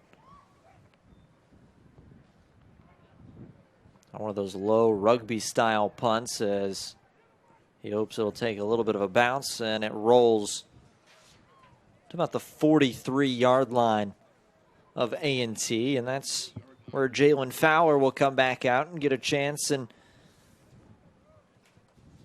the A&T offense really hasn't been all that much better than Charleston Southern's, despite you take out the one play, the 95-yard pass from Fowler to Tootin.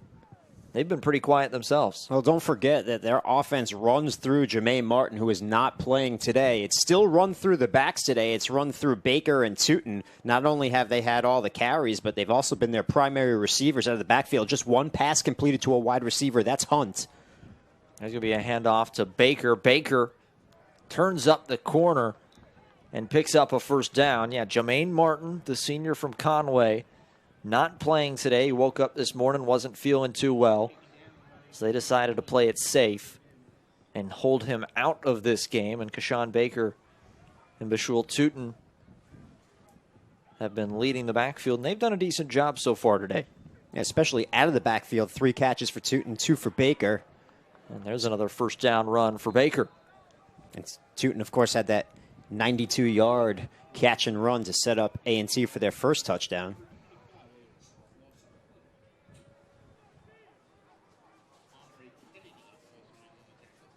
Ray Kennedy stepped up to make the tackle, so 2 quick first downs on this first possession of the second half for the visitors. Another handoff. Baker waits, busted outside, and he's going to have his 3rd first down. Actually, mark him a yard short, but it won't matter. It's coming back as there's a flag. It's going to be holding on A&T, and that's unfortunate because Baker showed great patience that time. No hole opened up, so he busted it outside and found some room, but it's coming back. Instead, it's going to be 1st and long for the Aggies. Backed up to the CSU 44. That was the fullback, Kingsley Wachukwu. Tagged with the holding penalty. Another handoff. As Tootin rolls his way forward for a couple. Well, CSU brought pressure on the right side, and the Aggies ran away from it, but unable to find any space. So a 1st and 16 turns into a 2nd and 13.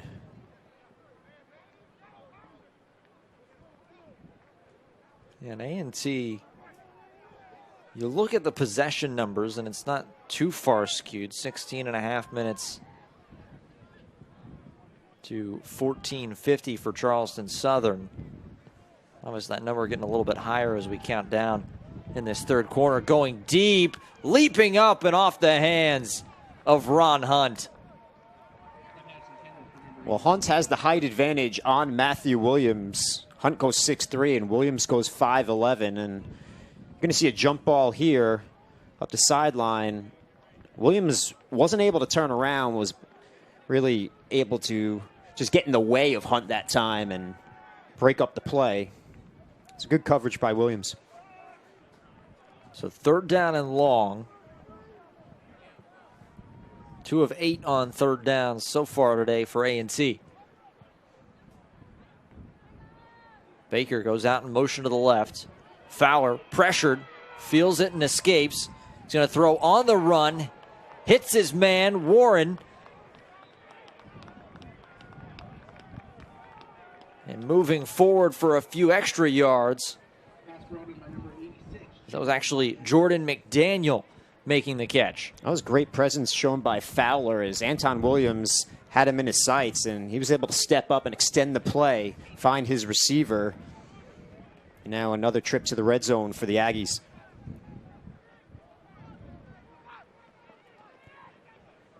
They came away with points the first time they were in the red zone Last time they were in this area, they missed a chip shot field goal.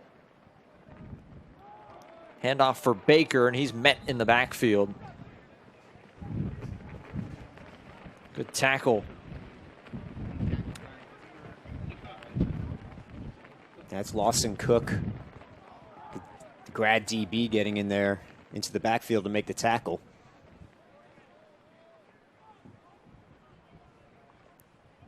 Cook from Georgia.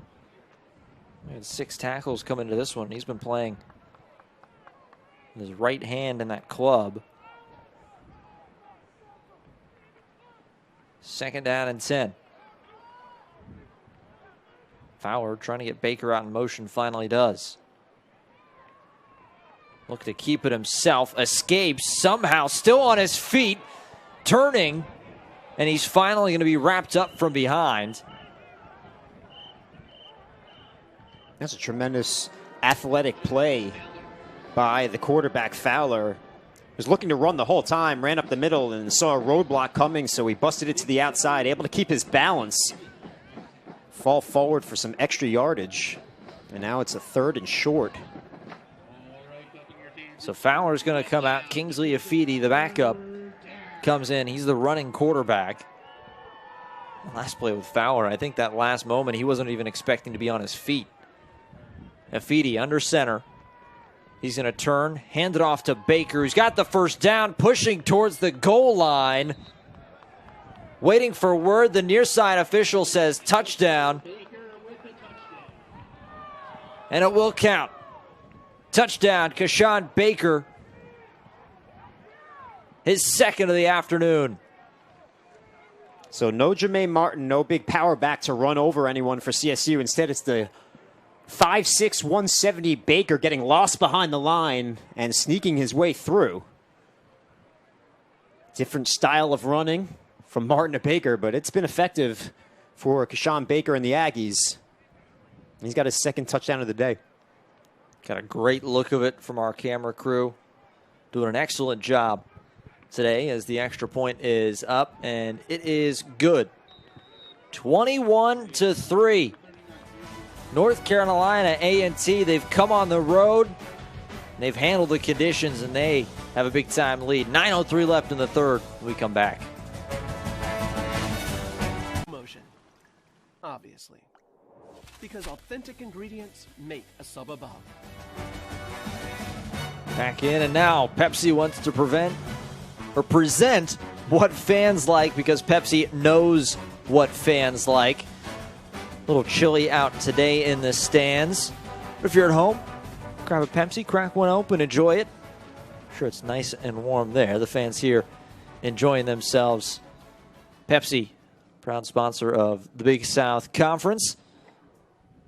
As A&T just punched into the end zone. 2nd time today for Kashawn Baker. He's got 59 yards and a couple of touchdowns. And he's got his team on top by a couple of scores. Yeah, filling in nicely for Jermaine Martin, and Pepsi may be what fans like, but this weather is not what fans like and not what the CSU Buccaneers like, is they're going to have to take to the air here, trailing by 18 in the 3rd quarter, and they're a terrific passing team, but the elements today just not in their favor. And see what Chambers and company can do. Yeah, they've struggled pretty much all game long as Chambers goes out quickly to the left, and that ball went right through the hands of Jeffrey Wall, and it's just been one of those days for this offense. The receivers haven't been able to hold on to the ball. The accuracy hasn't been there for Chambers. It's been a tough day for this offense, minus that one drive at the end of the 1st half. That led to 3 points.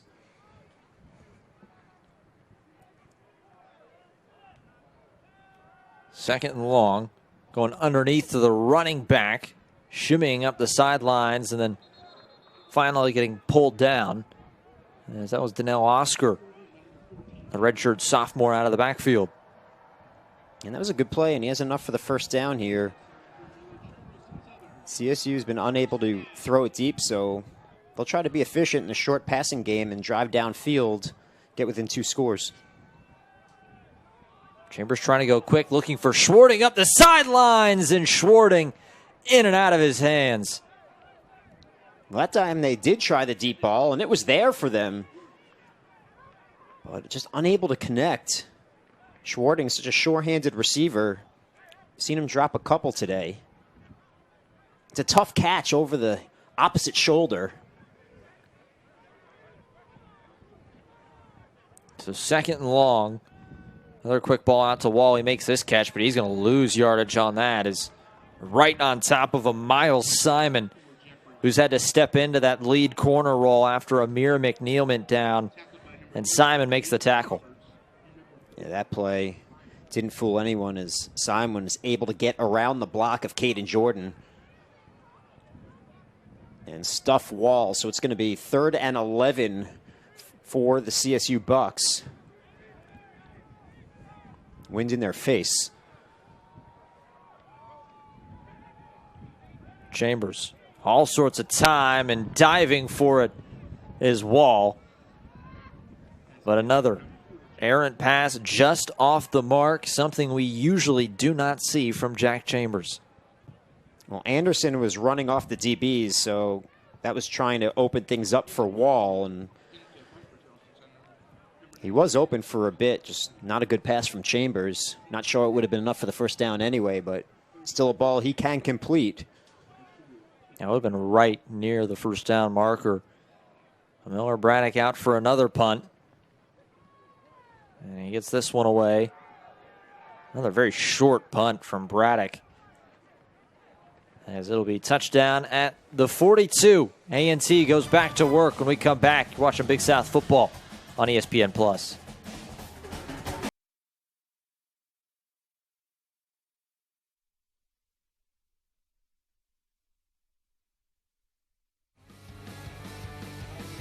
Kashawn Baker has had to step up in a big-time role today with Jermaine Martin out, and he has shined. 2 touchdowns for Baker so far. Well, he's shown the ability to get to the outside. He's shown some explosiveness when the hole's been there.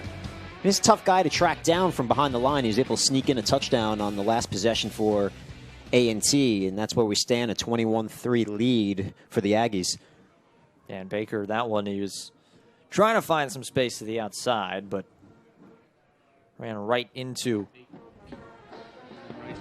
big Tariq Stewart over there at right tackle.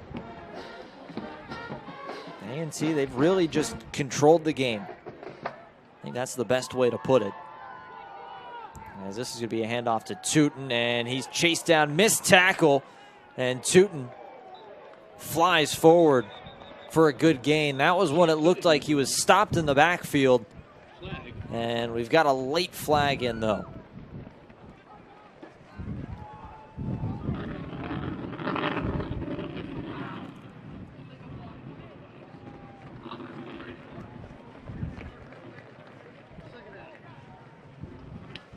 So an illegal block. See if we can find it. Baker was out in front. I'm not sure if it was on him.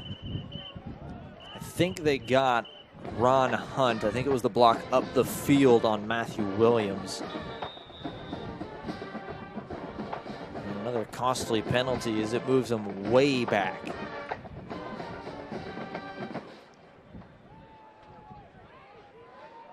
And that's been one of the big things for this A&T team, that they can't stop stepping on their own feet. Now 63 penalties coming into today. They had 4 in the first half. Fowler, a little underneath, ball up into the air, and it's intercepted. Chandre Mims, the big fella, comes away with an interception.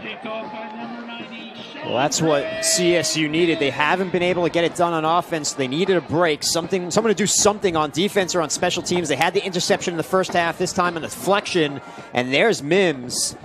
A present falls right in his lap. And a great situation now for Charleston Southern, a short field. They'll start at the Aggie 30. So 30 yards to go for a touchdown to get back into this game. See what Chambers and company can do. Tylen Chambers was the one with the tip, and Chandre Mims had it fall right into his hands. And there's Garrett Schwarting nearly dropping that ball, but he reels it in. That's his second reception of the day. They're showing some good concentration that time, making sure he looked the ball in, completed the catch.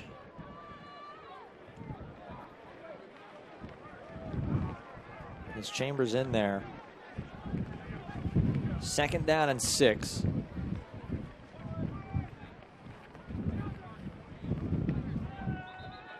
And now we're going to have a flag.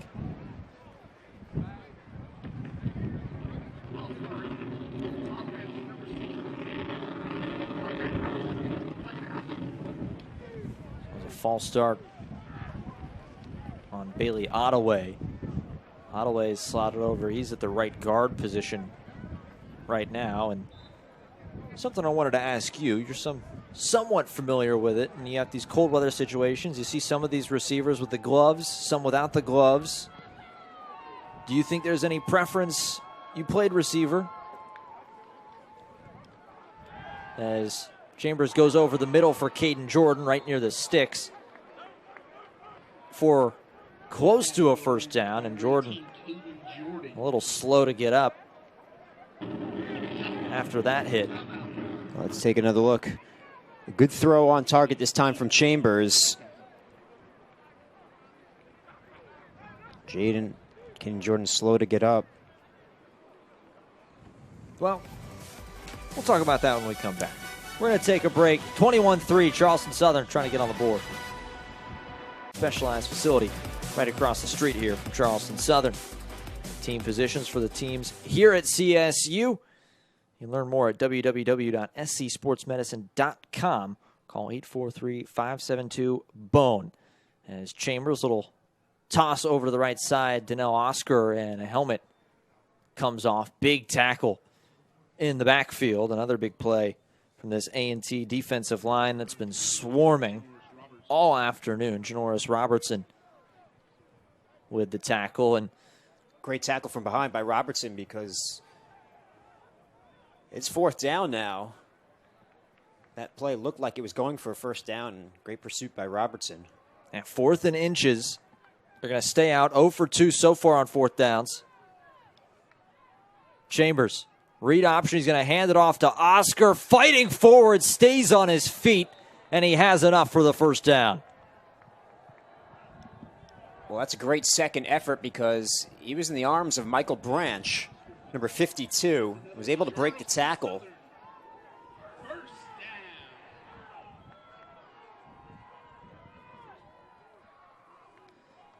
Chambers drops back, looking over the middle for Wall, and he overthrows Wall. And with that first 4th down conversion, got a little bit more on that from Anowitty.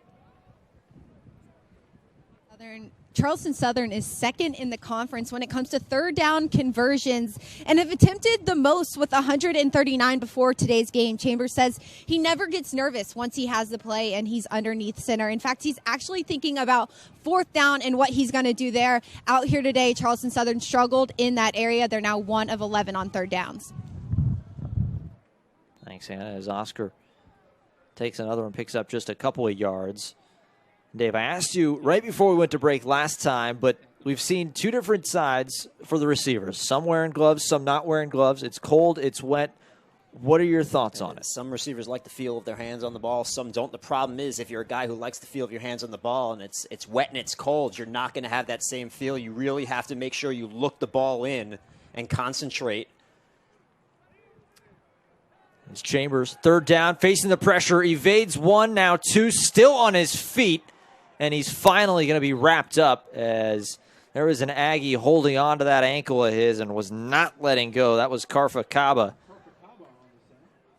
And Chambers, a little slow to get up, as he's going to limp his way off the field just a little bit. Kaba had that ankle of his wrapped tight. He wasn't letting go. So Sam Babish out for his 2nd field goal attempt. He's 1 for 1 today. The only points Charleston Southern's gotten so far. Kick is up, and it is no good. Well right. That wasn't close, Killian. I'm not sure if they got a piece of it or not. The wind certainly blowing in the face of Babish, but it might have gotten tipped. Yeah, Let's take another look. I don't know. I don't think it got kicked. It started right, and then the wind just continued to push it right. Maybe it just struck it poorly, but not close. And so the lead remains 18 with 2:32 to go here in the third quarter. Yeah, see those flags and those goalposts whipping right into the face of Babish. As Jack Chambers taking a seat, having a conversation with offensive coordinator Clay Coster, and A&T back to work. And Kashawn Baker, the ball comes out. It slipped out of his hands. Charleston Southern is on top of it, and it's another turnover. Well, that's back-to-back turnovers for North Carolina A&T, and they're giving the Buccaneers chances here. The first one ended up in the arms of Mims. This time, a fumble from Baker. And he just drops the ball. No Buccaneer touched him as he's trying to gain yardage to the outside. Again, maybe a slippery ball, maybe a little bit wet, but not a good first down play for North Carolina A&T, and CSU right back on the ball with an opportunity to score here. So a chance to make up for missing points after the last turnover. 3 of them now from A&T.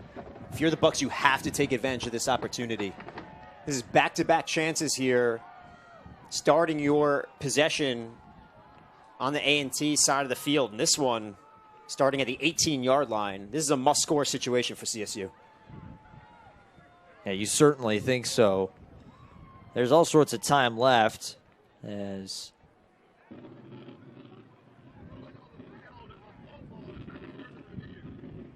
so the officials are actually going to go ahead and take a look at that fumble. It certainly was a fumble. It's all about the recovery here. Yeah, I think the only thing that they could look is see if the ball was recovered in bounds or not, and it looked like it was John Chiaramonte Jr. who was on top of it, and there's Jack Chambers jogging his way off the field. Looks okay, maybe a little ginger. Here's another look. Yeah, it's certainly a fumble.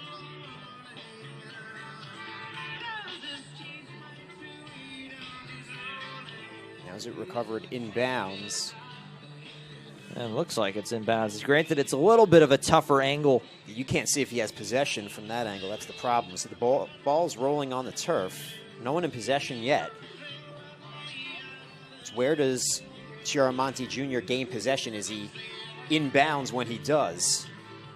You can kind of see from that angle, though, the helmet sliding across the turf and onto the white. Does he have possession? Because he certainly loses it as he goes out of bounds. Does he ever really have it? So I just don't know if there's enough to overturn that. That's right. The ruling on the field was a recovery for CSU. So down there taking a look is a big old gust of wind just came through. You can see whipping at the official's pants down there. The head referee, Riley Johnson, and our replay official, Keith Roden, up here in the booth with us. Let's see if we got a different angle. That looks like a good recovery to me.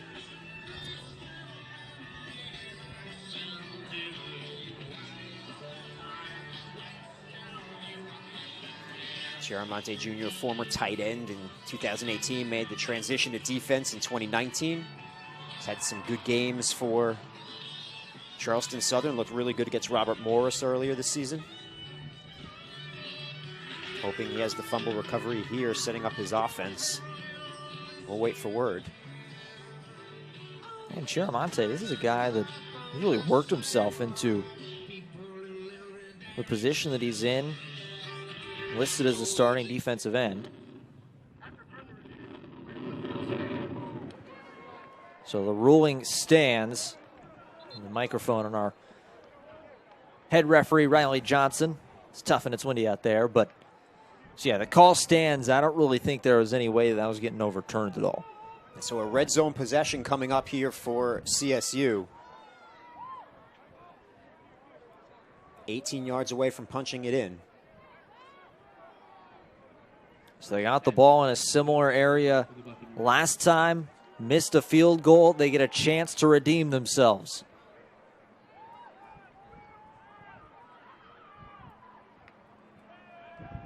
Chambers pressured and he's ripped down. Huge loss and a big-time sack. Jacob Roberts gets into the backfield. Well, they brought a lot of pressure. Here comes Roberts, unblocked, and he's just a special player. He's a guy who came in as a freshman, played at a high level.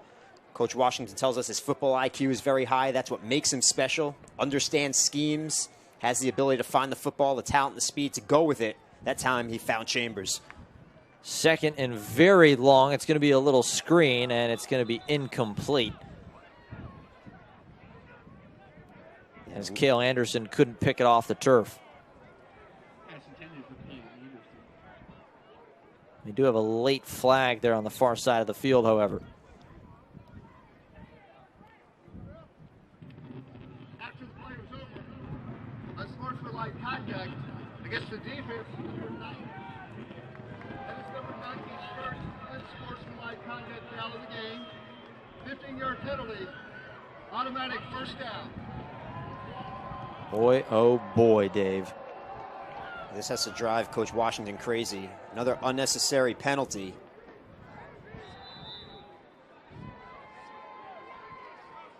Yeah, I think they got him. He flipped the ball. He flipped the ball at Anderson right in front of the official.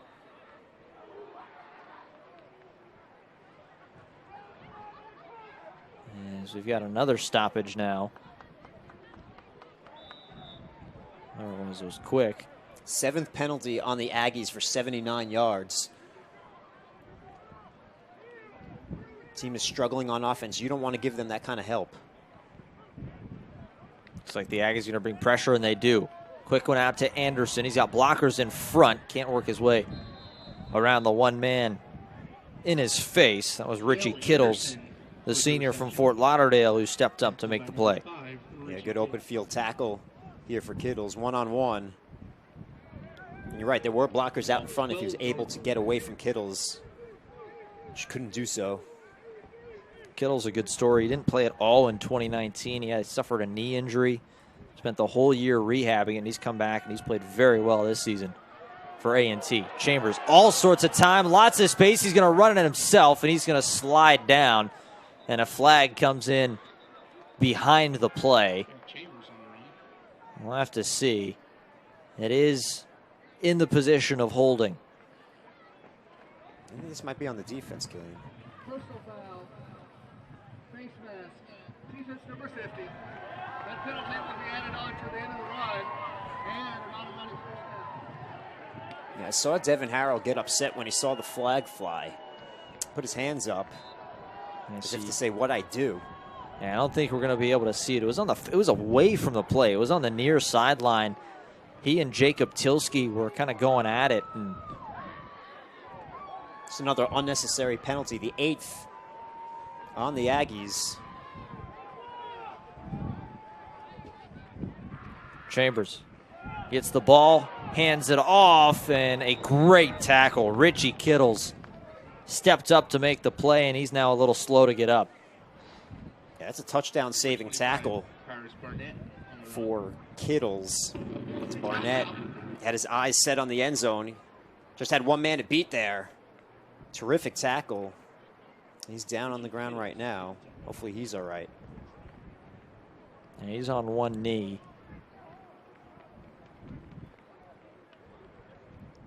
As Kittles, he's made a couple of good tackles in the last few plays to keep Charleston Southern out of the end zone.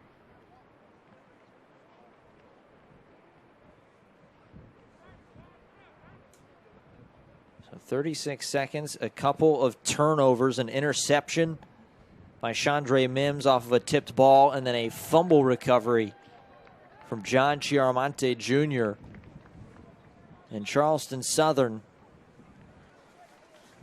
trying to come away with points before we head to the fourth quarter. You know, somehow they have to get in. We talked about it in the keys, Killian. Whatever it takes on offense, whether it's running, throwing. Their goal is to score points, and they have to take advantage of opportunities when they're presented. As here's some of the defensive play, and here's that fumble. Ball just came right out of the hands of Rashawn Baker. He's been very good today. With the fumble giving Charleston Southern another short field, and the wind whipping in the face of Chambers. He's going to hand it off. Met in the backfield, Barnett shimmy step. And he's going to eventually push his way forward and gain a couple. And it's going to be 3rd down and goal. And by the looks of it, that's going to take us to the 4th quarter.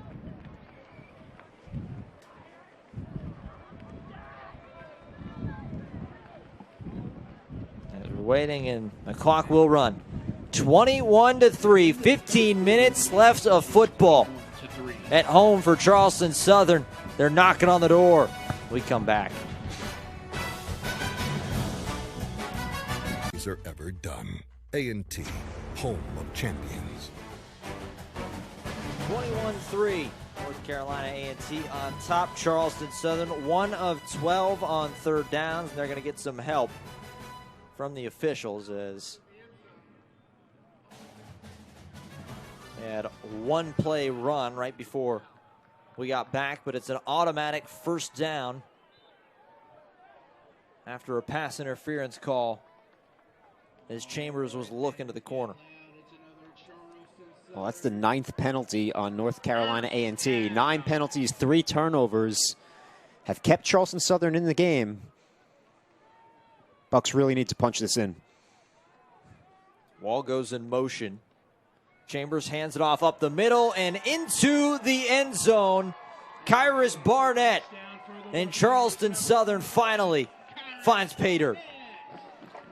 Well, they take advantage of all the second chances that the Aggies have given them here in the 3rd going into the 4th quarter, and just a nice little skip step from Barnett.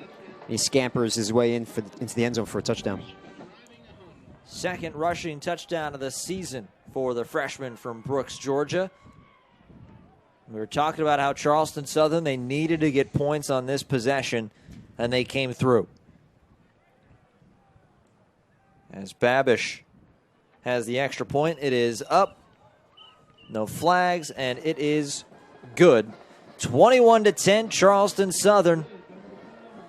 They're still hanging around in this game, despite coming through 3 quarters. They'd run 62 plays, had just 83 total yards. Yeah, it's really been a theme of mistakes from both teams, right, Killian? Because North Carolina A&T, the turnovers giving Charleston Southern those extra possessions, penalties allowing Charleston Southern to extend those possessions and punch it in when they're not doing much on offense on their own. And then Charleston Southern, the points that they've given up to North Carolina A&T, the special teams miscue and a missed field goal, or this game could be even closer. So we have an 11-point game here. It's a 2-score game. And the Aggies will get the ball on offense after this kickoff.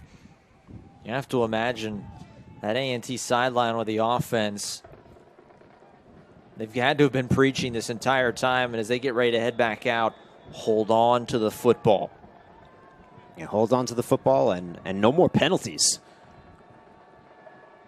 Nathaniel Toole, the senior, will be celebrated after the game for Senior Day here at Buccaneer Field, the final home game of the season for Charleston Southern.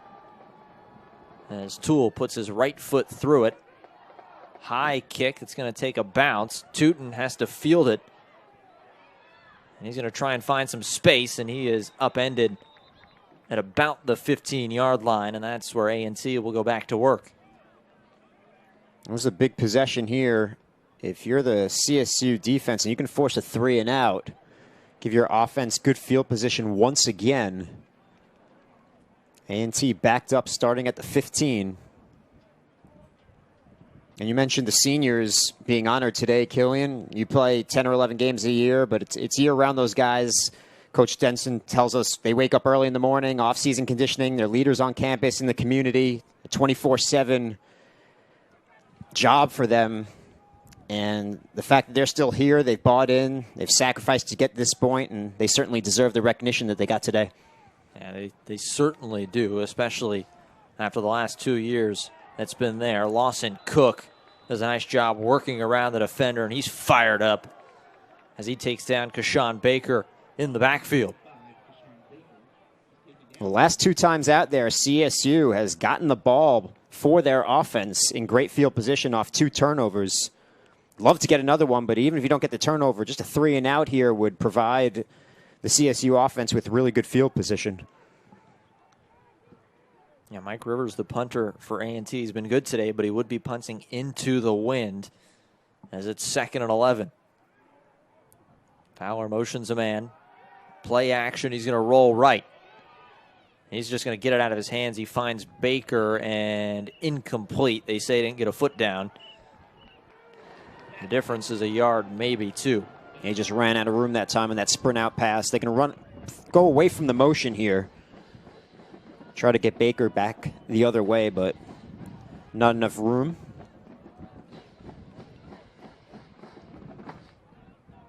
So 3rd and 11. Big 3rd down for this defense of Charleston Southern. The Aggies 4 of 10 so far. If you're CSU, you can give up the short pass here. You just have to make the tackle. Fowler looking for the first down marker. Toe-tapping catch. He reels it in. We'll have to see where they mark it. It was Zach Leslie, and it looks like he's going to be about a yard short.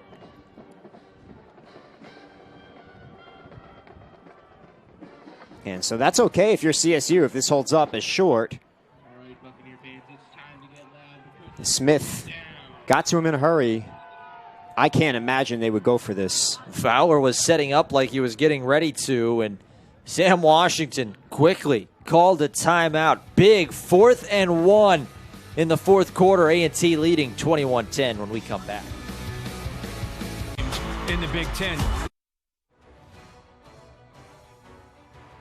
Back in the 4th down play. It looks like it was stopped. It's close. We got a lot of hands pointing in opposite directions. The officials trying to sort out the spot. They gave it to Tootin. And they give him the first down. A gutsy play call from North Carolina A&T. Yeah, Tootin, 5'9", 191, but he is the bigger back between he and Baker. He looked like he had maybe just enough. Huge first down, a gutsy call for North Carolina A&T at your own 24 and up by 11. Kingsley Afidi stays in. He's going to hand it off again, this time to Baker, who falls forward for a gain of a couple. We were talking about it during the break. We thought this is obviously you go out, you punt the ball, you make CSU try and work down the field. But Sam Washington and that coaching staff, they went bold and it played off. Especially with a CSU team that has not moved the ball today other than being aided by the Aggies' penalties. Fowler rolling out to his right, looking for the deep shot. He's got his man and making the catch inbounds, Tamon Cook. Well, that's the first we've heard from Cook, the Marshall transfer. Played special teams there. This is his first year at A&T, but he's a target. And this time, Fowler's able to find him downfield. It beat double coverage. Cook, first reception today. He had 15 for 112 yards coming into it. And you mentioned the Marshall transfer. He had a couple looks from pretty big schools, Michigan State, Virginia, and Rutgers, just to name a few. But a big catch. Fowler play action going right over the right side. He was looking for Leslie this time, but it's well over his head. But we do have a penalty coming in.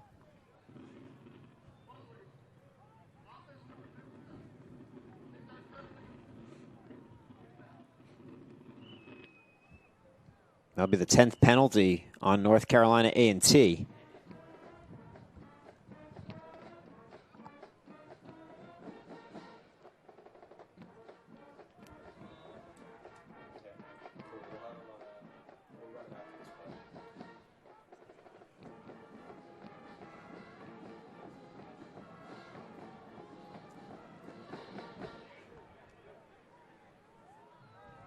So 1st and 20. Fowler going to drop back, trying to set up the screen pass. They have Baker, and he's only going to get a couple as the clock continues to run, and we'll throw it down to the sidelines for Anna Whitty. Dave, I hear you talking about that being the 10th penalty for NC A&T, and Coach Washington said they addressed the 12 penalties they had on Monmouth last week, and he said it's all about negative reinforcement. What bothered him the most about last week is it didn't take any talent. It was all about false starts for this team. Here today, one of the biggest focuses really is just paying attention to detail in every position. Thanks, Anna. And Fowler flushed out of the pocket, all sorts of time, and that ball, don't know if it was deflected or what, but it was nowhere near the intended target. He was looking for Baker. He was throwing off balance that time. Picking up on what Anna was talking about, he did bring it to their attention. He said the false starts were the most disturbing ones of all those penalties. It looks like that ball actually did take a deflection. Went right off the helmet of Ricky Lee. So a 3rd down and long. Another opportunity for Charleston Southern to make a stop and get the ball back. Fowler over the middle, off the hands, and incomplete. Hunt couldn't reel it in. It would have been nowhere near the 1st down marker, but it's going to bring up 4th down. He was just looking to pick up some yardage here and take what they were given, but he throws it behind Hunt. That's a throw that Fowler would like to have back.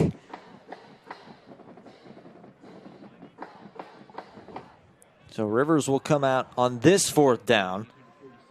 4th and 18, a little different than 4th and 1. But Charleston Southern will get the ball back down 2 scores with less than 11 minutes to play in this football game. And Rivers, the opportunity to pin him here, but it's going to be tough in this wind. High punt, he's trying to do just that, and it's going to go, actually stays in and takes a good hop back towards the center of the field, and it's down at the 14.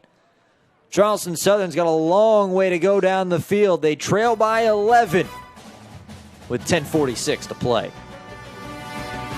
Back in, reminder, Hercules Tires is the official tire of the Big South Conference, and for over 65 years been providing tires with an unbeatable quality at an unmatched value.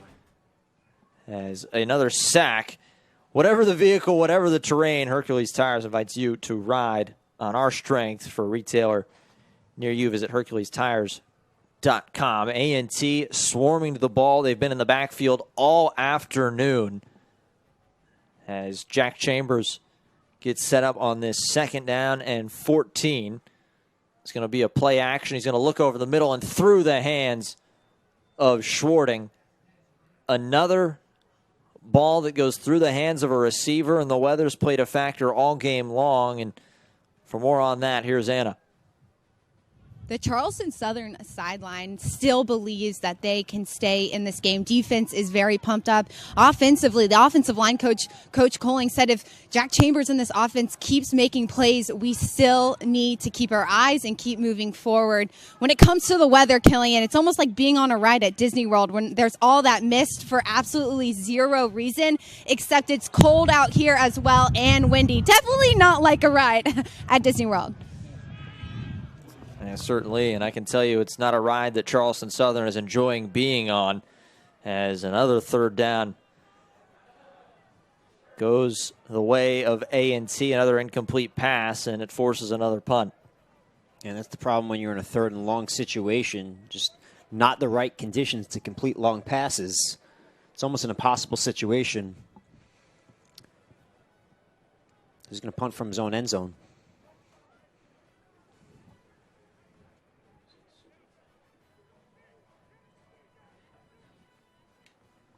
Braddock from his end zone, low punt.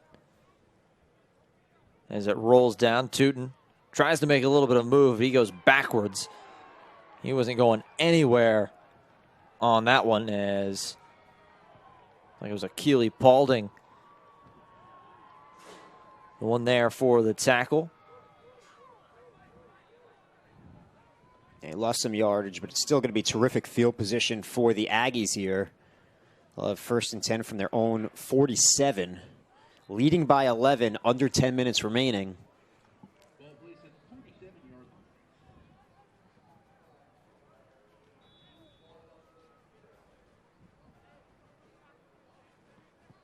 We'll see if they try to milk some clock here now. I have to imagine, and they've done a good job tempo-wise to at least show that they could do that. You got to move the ball forward, though, which they've struggled a little bit the last couple of possessions. Another handoff to Baker, as Baker gets 1, maybe 2, and it'll bring up 2nd down. That's why that missed field goal for CSU is so important, because instead of a 1-score game, it's a 2-score game, and now you can be more conservative if you're North Carolina A&T and milk as much clock as you can, because can Charleston Southern drive down the field twice and score and get the tie or take the lead? I'm not sure their offense has shown the ability to do that so far today. Fowler drops back. He's going to keep it himself. The draw, and he's going to slide down, play it safe. A late flag comes in, and it looks like it's going to be holding.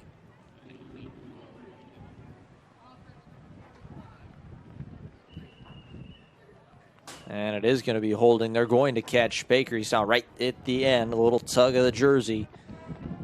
Yeah, to grab a Rice.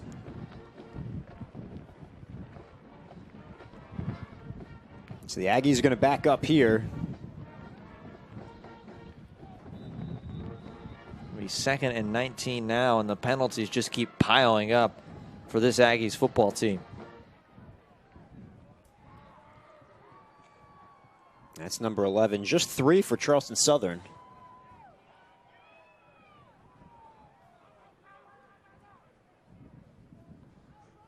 Now over 100 yards of penalties for North Carolina A&T. Fowler standing tall in the pocket, now flushed, as he's going to throw it right near the original line of scrimmage, but incomplete. That was Jamison Warren trying to make the catch. Even if he did reel it in, I don't know if he was in bounds. Now, if Fowler throws this inbounds, they're going to pick up 9 or 10 yards here. Tough throw on the run. Unable to stay in, so.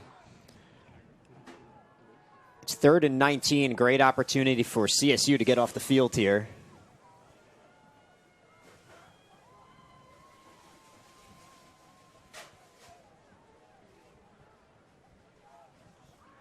So 3rd down. Looks like Charleston Southern going to sit back. Fowler tries to step up, but Chandre Mims is there and rips him down. A big sack, and it's going to bring up 4th down. Yeah, Mims gets a good push here, is able to chase down. He's a big guy, but he has that closing speed at 276 pounds. He can run you down. He's made a couple of big plays here in the second half. The interception, the sack. He's a terrific player for CSU. This defense is doing everything that they can to try and keep their team in the football game. And it's going to be up to the offense if Charleston Southern wants to come back. Another punt from Rivers. Great punt into the wind. And it's going to drop down and take a CSU roll. And it's going to be touchdown at about the 34-yard line. 7:45 to go. The Buccaneers need points. Be right back on ESPN Plus.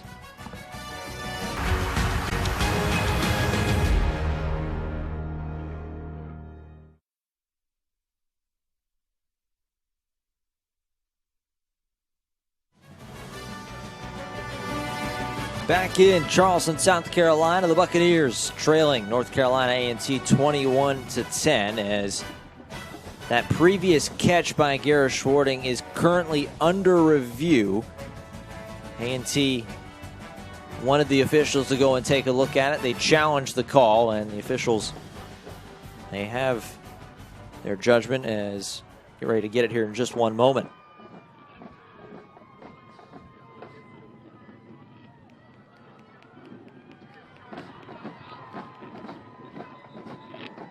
So the ruling on the field confirmed. A&T is going to be charged a timeout.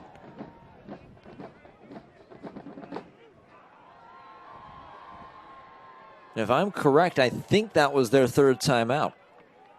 You know, it's not as much of a concern up by 11 as opposed to trailing, but still you'd like to have a timeout remaining.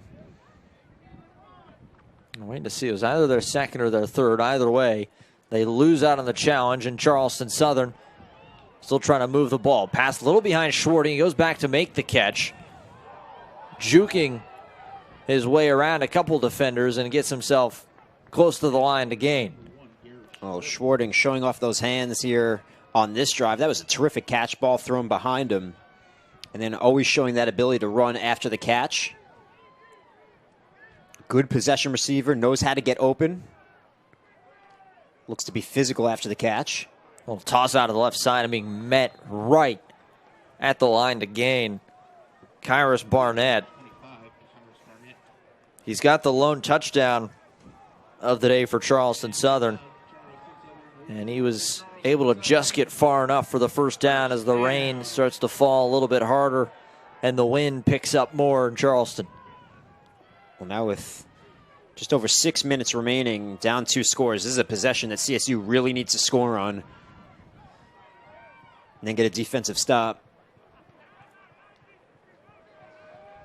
Chambers looking over for Schwarting, and it goes right through his hands. He was wide open. Pass intended for number 1, Garrett Schwarting.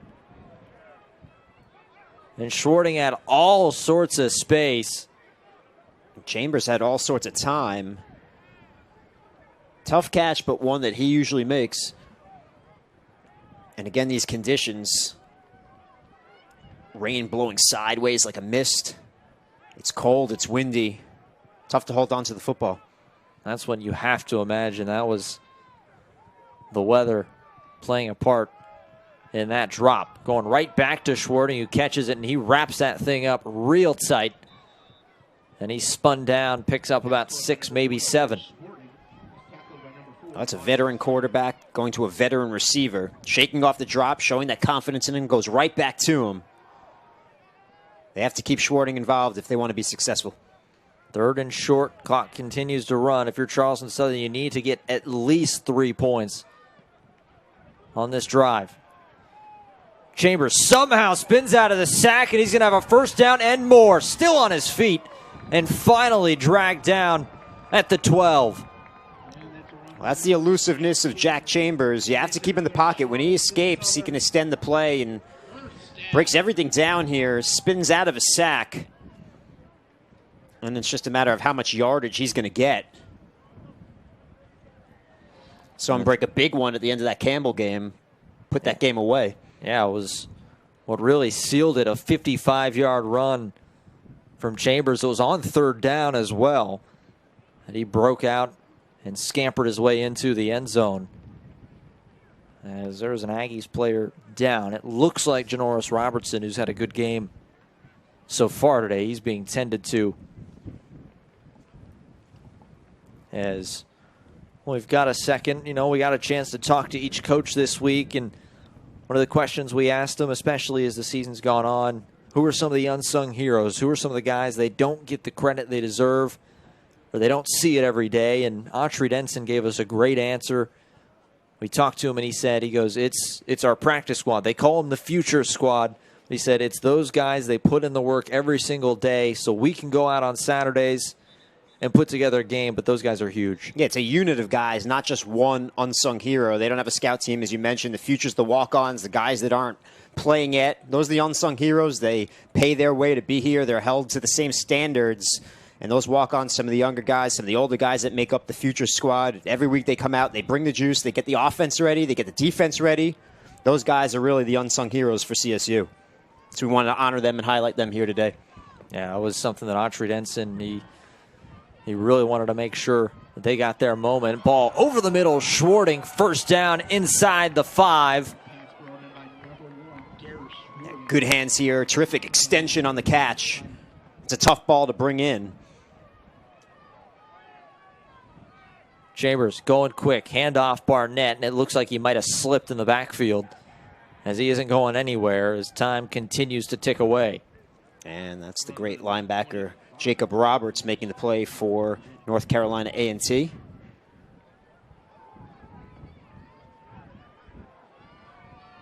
Need to get some points here soon. 3rd down and 1. Chambers keeps it himself, spins into the end zone. Jack Chambers does it again. And Charleston Southern makes it a 1-score game. Well, this is all individual effort from Jack Chambers. They had a chance to bring him down in the backfield. Puts a move on, a spin move. And he's able to make his way into the end zone, make it a 1-score game. And the Bucs will go for 2 here, try to make it a 3-point game. Yeah, make it a field goal game, and this is a big 2-point conversion. 4:18 to go. Chambers going to be all alone. A bunch formation here with one receiver up top. Now in motion. That's Jordan right there at the top of the screen. He's a big threat down here into the end zone. Chambers rolls out, gets it to Schwarting, and he's not going to get there. Fighting forward and in. Schwarting might have heard you, Killian, because that extra effort at the end just muscles his way in. And I've talked about it a couple of times in this broadcast. A smaller guy, 5'10", 190, but he's one of the stronger players, and he looks to be physical after he makes the catch. That time he had to be. He often turns himself into a running back after the catch. And we talked about the individual effort from Chambers. This is just a tremendous individual effort from Schwarting. Several Aggies on his back, carries them into the end zone, and it's a 3-point game here in Charleston. The captain gave every ounce of effort he had right there, and a huge 2-point conversion. Jack Chambers hits the spin move, then he connects with Garish Schwarting, who fights his way into the end zone, and it's a 3-point game. 2 veteran Bucs players, 2 tremendous individual efforts. And here we go, a 3-point game with 4:18 remaining. Yeah, 4:18 remaining, all 3 timeouts left for Charleston Southern. The last home game of the season, they'd love to go out with a win. They're going to have to get the stop on defense and get the ball back in Chambers' hands. The defense has been fantastic all game long, and especially here in the second half. A couple of turnovers, and they're going to need one more stop out of them if they want a chance. Nathaniel Toole high. Arcing kick, and that's dropped down at about the 26. And now for North Carolina A&T, it's how conservative do you want to be with a 3-point lead? They'd love to milk some clock, but they really need to get a couple of first downs as well. And really for A&T, it's got to be, you got to play smart. It's been the penalties that have hurt this team all game long, and it's really set them behind the sticks, and it's made things really difficult, especially in the second half. They've been flagged 11 times for 104 yards. So it's going to be Kingsley Afidi on this first down. Afidi a draw. He's going to keep it himself, and he is met. That was some stick by Garrett Say, my player to watch today. Haven't seen him much in this one. Didn't have that one-on-one matchup that we talked about with Jermaine Martin. Martin not playing today, but he steps up into the hole, and he sticks Afidi. And Afidi's going to make his way off after that hit. Garrett Say, you mentioned he's been quiet this afternoon, but he announced his presence with authority right there.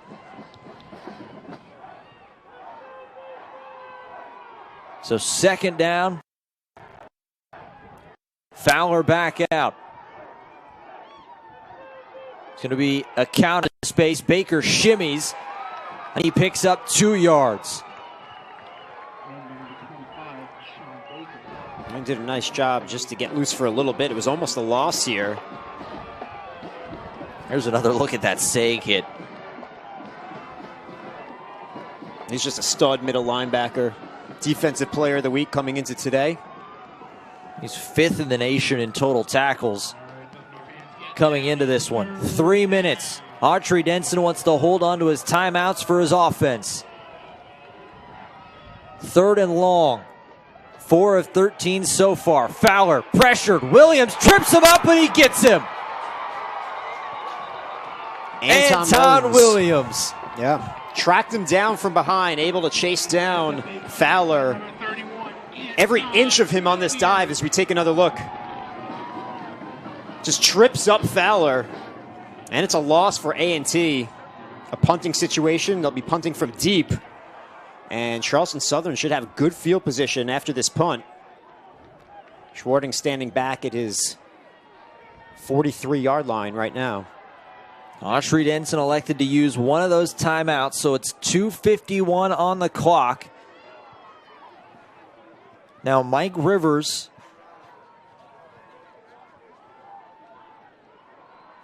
with what's going to come down to be the most important punt of the game. Averaging 39.5 today on 8 punts. Punting into the wind. Low, and that's going to bounce right to midfield. And some extracurriculars going on down there as Chandler Jones was back in coverage. He got a bit of a shove. 2:41 to go as we're going to now throw it down to Anna Whitty on the sidelines. Defensive coaches for NC A&T are not happy with how that last drive ended, but they got in their defense's face and said, you got to keep working hard. We have to get some big stops right here. NC A&T has been a first half game or team really this entire season, really struggled to put points on the board in their last 3 games in the second half. Thanks, Anna. Well, it's going to be up to the defense now. 2:41, 3-point lead. Chambers going to step up, work his way through a couple of tacklers, and dive towards the marker. He's going to be short by a yard, but it's into A&T territory. Well, he wanted Wall on the flat, but he wasn't open, so Chambers had to do what he could to make the most of the play. He's able to pick up 9. Ball over the head of Chambers, and he has to scramble on top of it. And he gets landed hard on top of him. And this is unfortunate because they had a 2nd and 1, and now they're going to have a 3rd and 9. Wet ball, unable to hold on to the snap. 3rd and 9, 3 of 15 today. A&T brings pressure. Chambers eludes one of them. Spins out of another, somehow still on his feet, and he's got room in front. And he's got the first down. Well, he's unbelievable. What a player, Jack Chambers. Should have been sacked for a big loss. Instead, it's a first down as he turns absolutely nothing into something. Charleston Southern. First down. Jack Chambers, goodness gracious. And Garrett Schwarting came hobbling off the field. Looks like he's just cramping up, so no Schwarting. Fresh set of downs for the Buccaneers. Chambers still rolling out, and now he's going to be sacked back at midfield. Yeah, again, nothing doing. It was good coverage from North Carolina A&T, and the pressure was on. They had a blitzing middle linebacker in Jacob Roberts, and Roberts does have the closing speed. He's able to track down Chambers. That's not a guy you're able to run away from. Yeah, and Roberts just went right through Kyrus Barnett as the running back tried to step up into the hole to make the block, but he couldn't do it. So it's going to be 2nd and 21 from midfield. 1:34 to go, and A&T trying to hype up their defense to get one last stop. On this A&T defense, it's built around quickness up front. The speed of the front 4 is their strength. They get up the field vertical. They're a vertical team, but one player that's not vertical is Jacob Roberts. He's a sideline-to-sideline linebacker, and he's able to track you down, and he tracked down Chambers that time.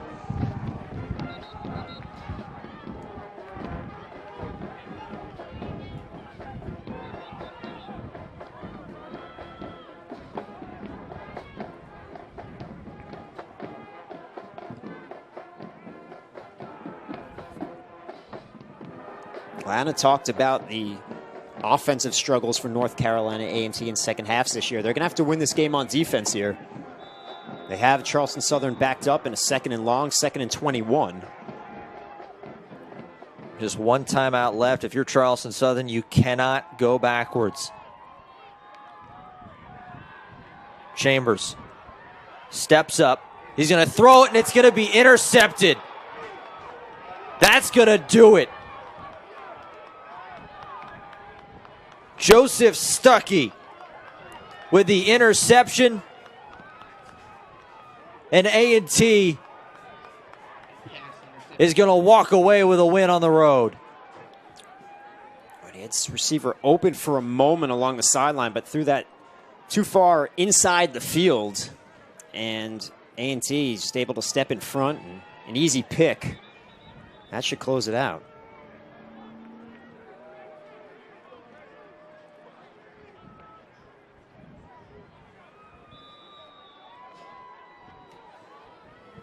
Jalen Fowler out in the victory formation. He's going to take it and drop to a knee.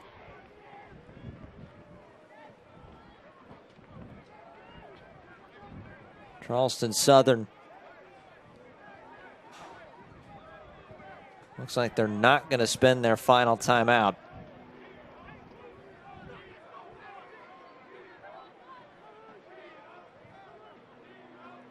As A&T gets a chance to celebrate, they'll improve to 4-5, 3-3 in conference play.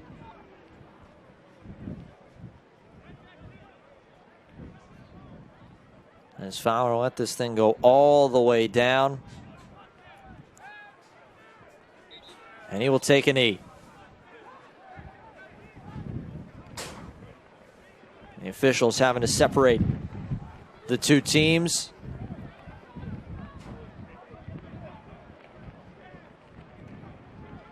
A lot of jawing back and forth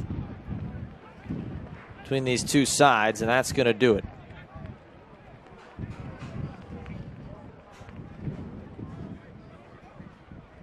It was a first half that was won by North Carolina A&T. A valiant effort here in the second half for Charleston Southern as they made it a 3-point game. But those mistakes in the first half really came back to haunt them. The special teams mistake that led to a touchdown for A&T. The missed field goal. Those are the points you're missing for the win. Well, clock is at 0. It's now time for the Hercules Tires strong move of the game. And it is Joseph Stuckey. The game-sealing interception as A&T will head back up to Greensboro with a victory, 500 in conference play, and they wave goodbye to this home team. That was the Hercules Tires strong move of the game. Hercules Tires ride on our strength. A big win in some tough conditions for North Carolina A&T.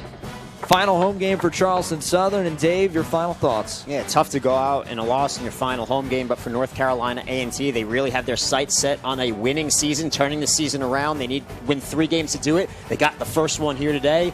2 more left for a winning season for A&T. Yep, those two, South Carolina State and Gardner-Webb, coming up for A&T. As next week, it's Gardner-Webb for Charleston Southern. Well, for our entire crew, a big thank you to them for braving the elements today. Our director, Nick Case. For Anna Whitty, my partner up here in the booth, Dave Weinstein, my name is Killian McClatchy, 21-18. Saying enjoy the rest of your Saturday from Charleston, South Carolina.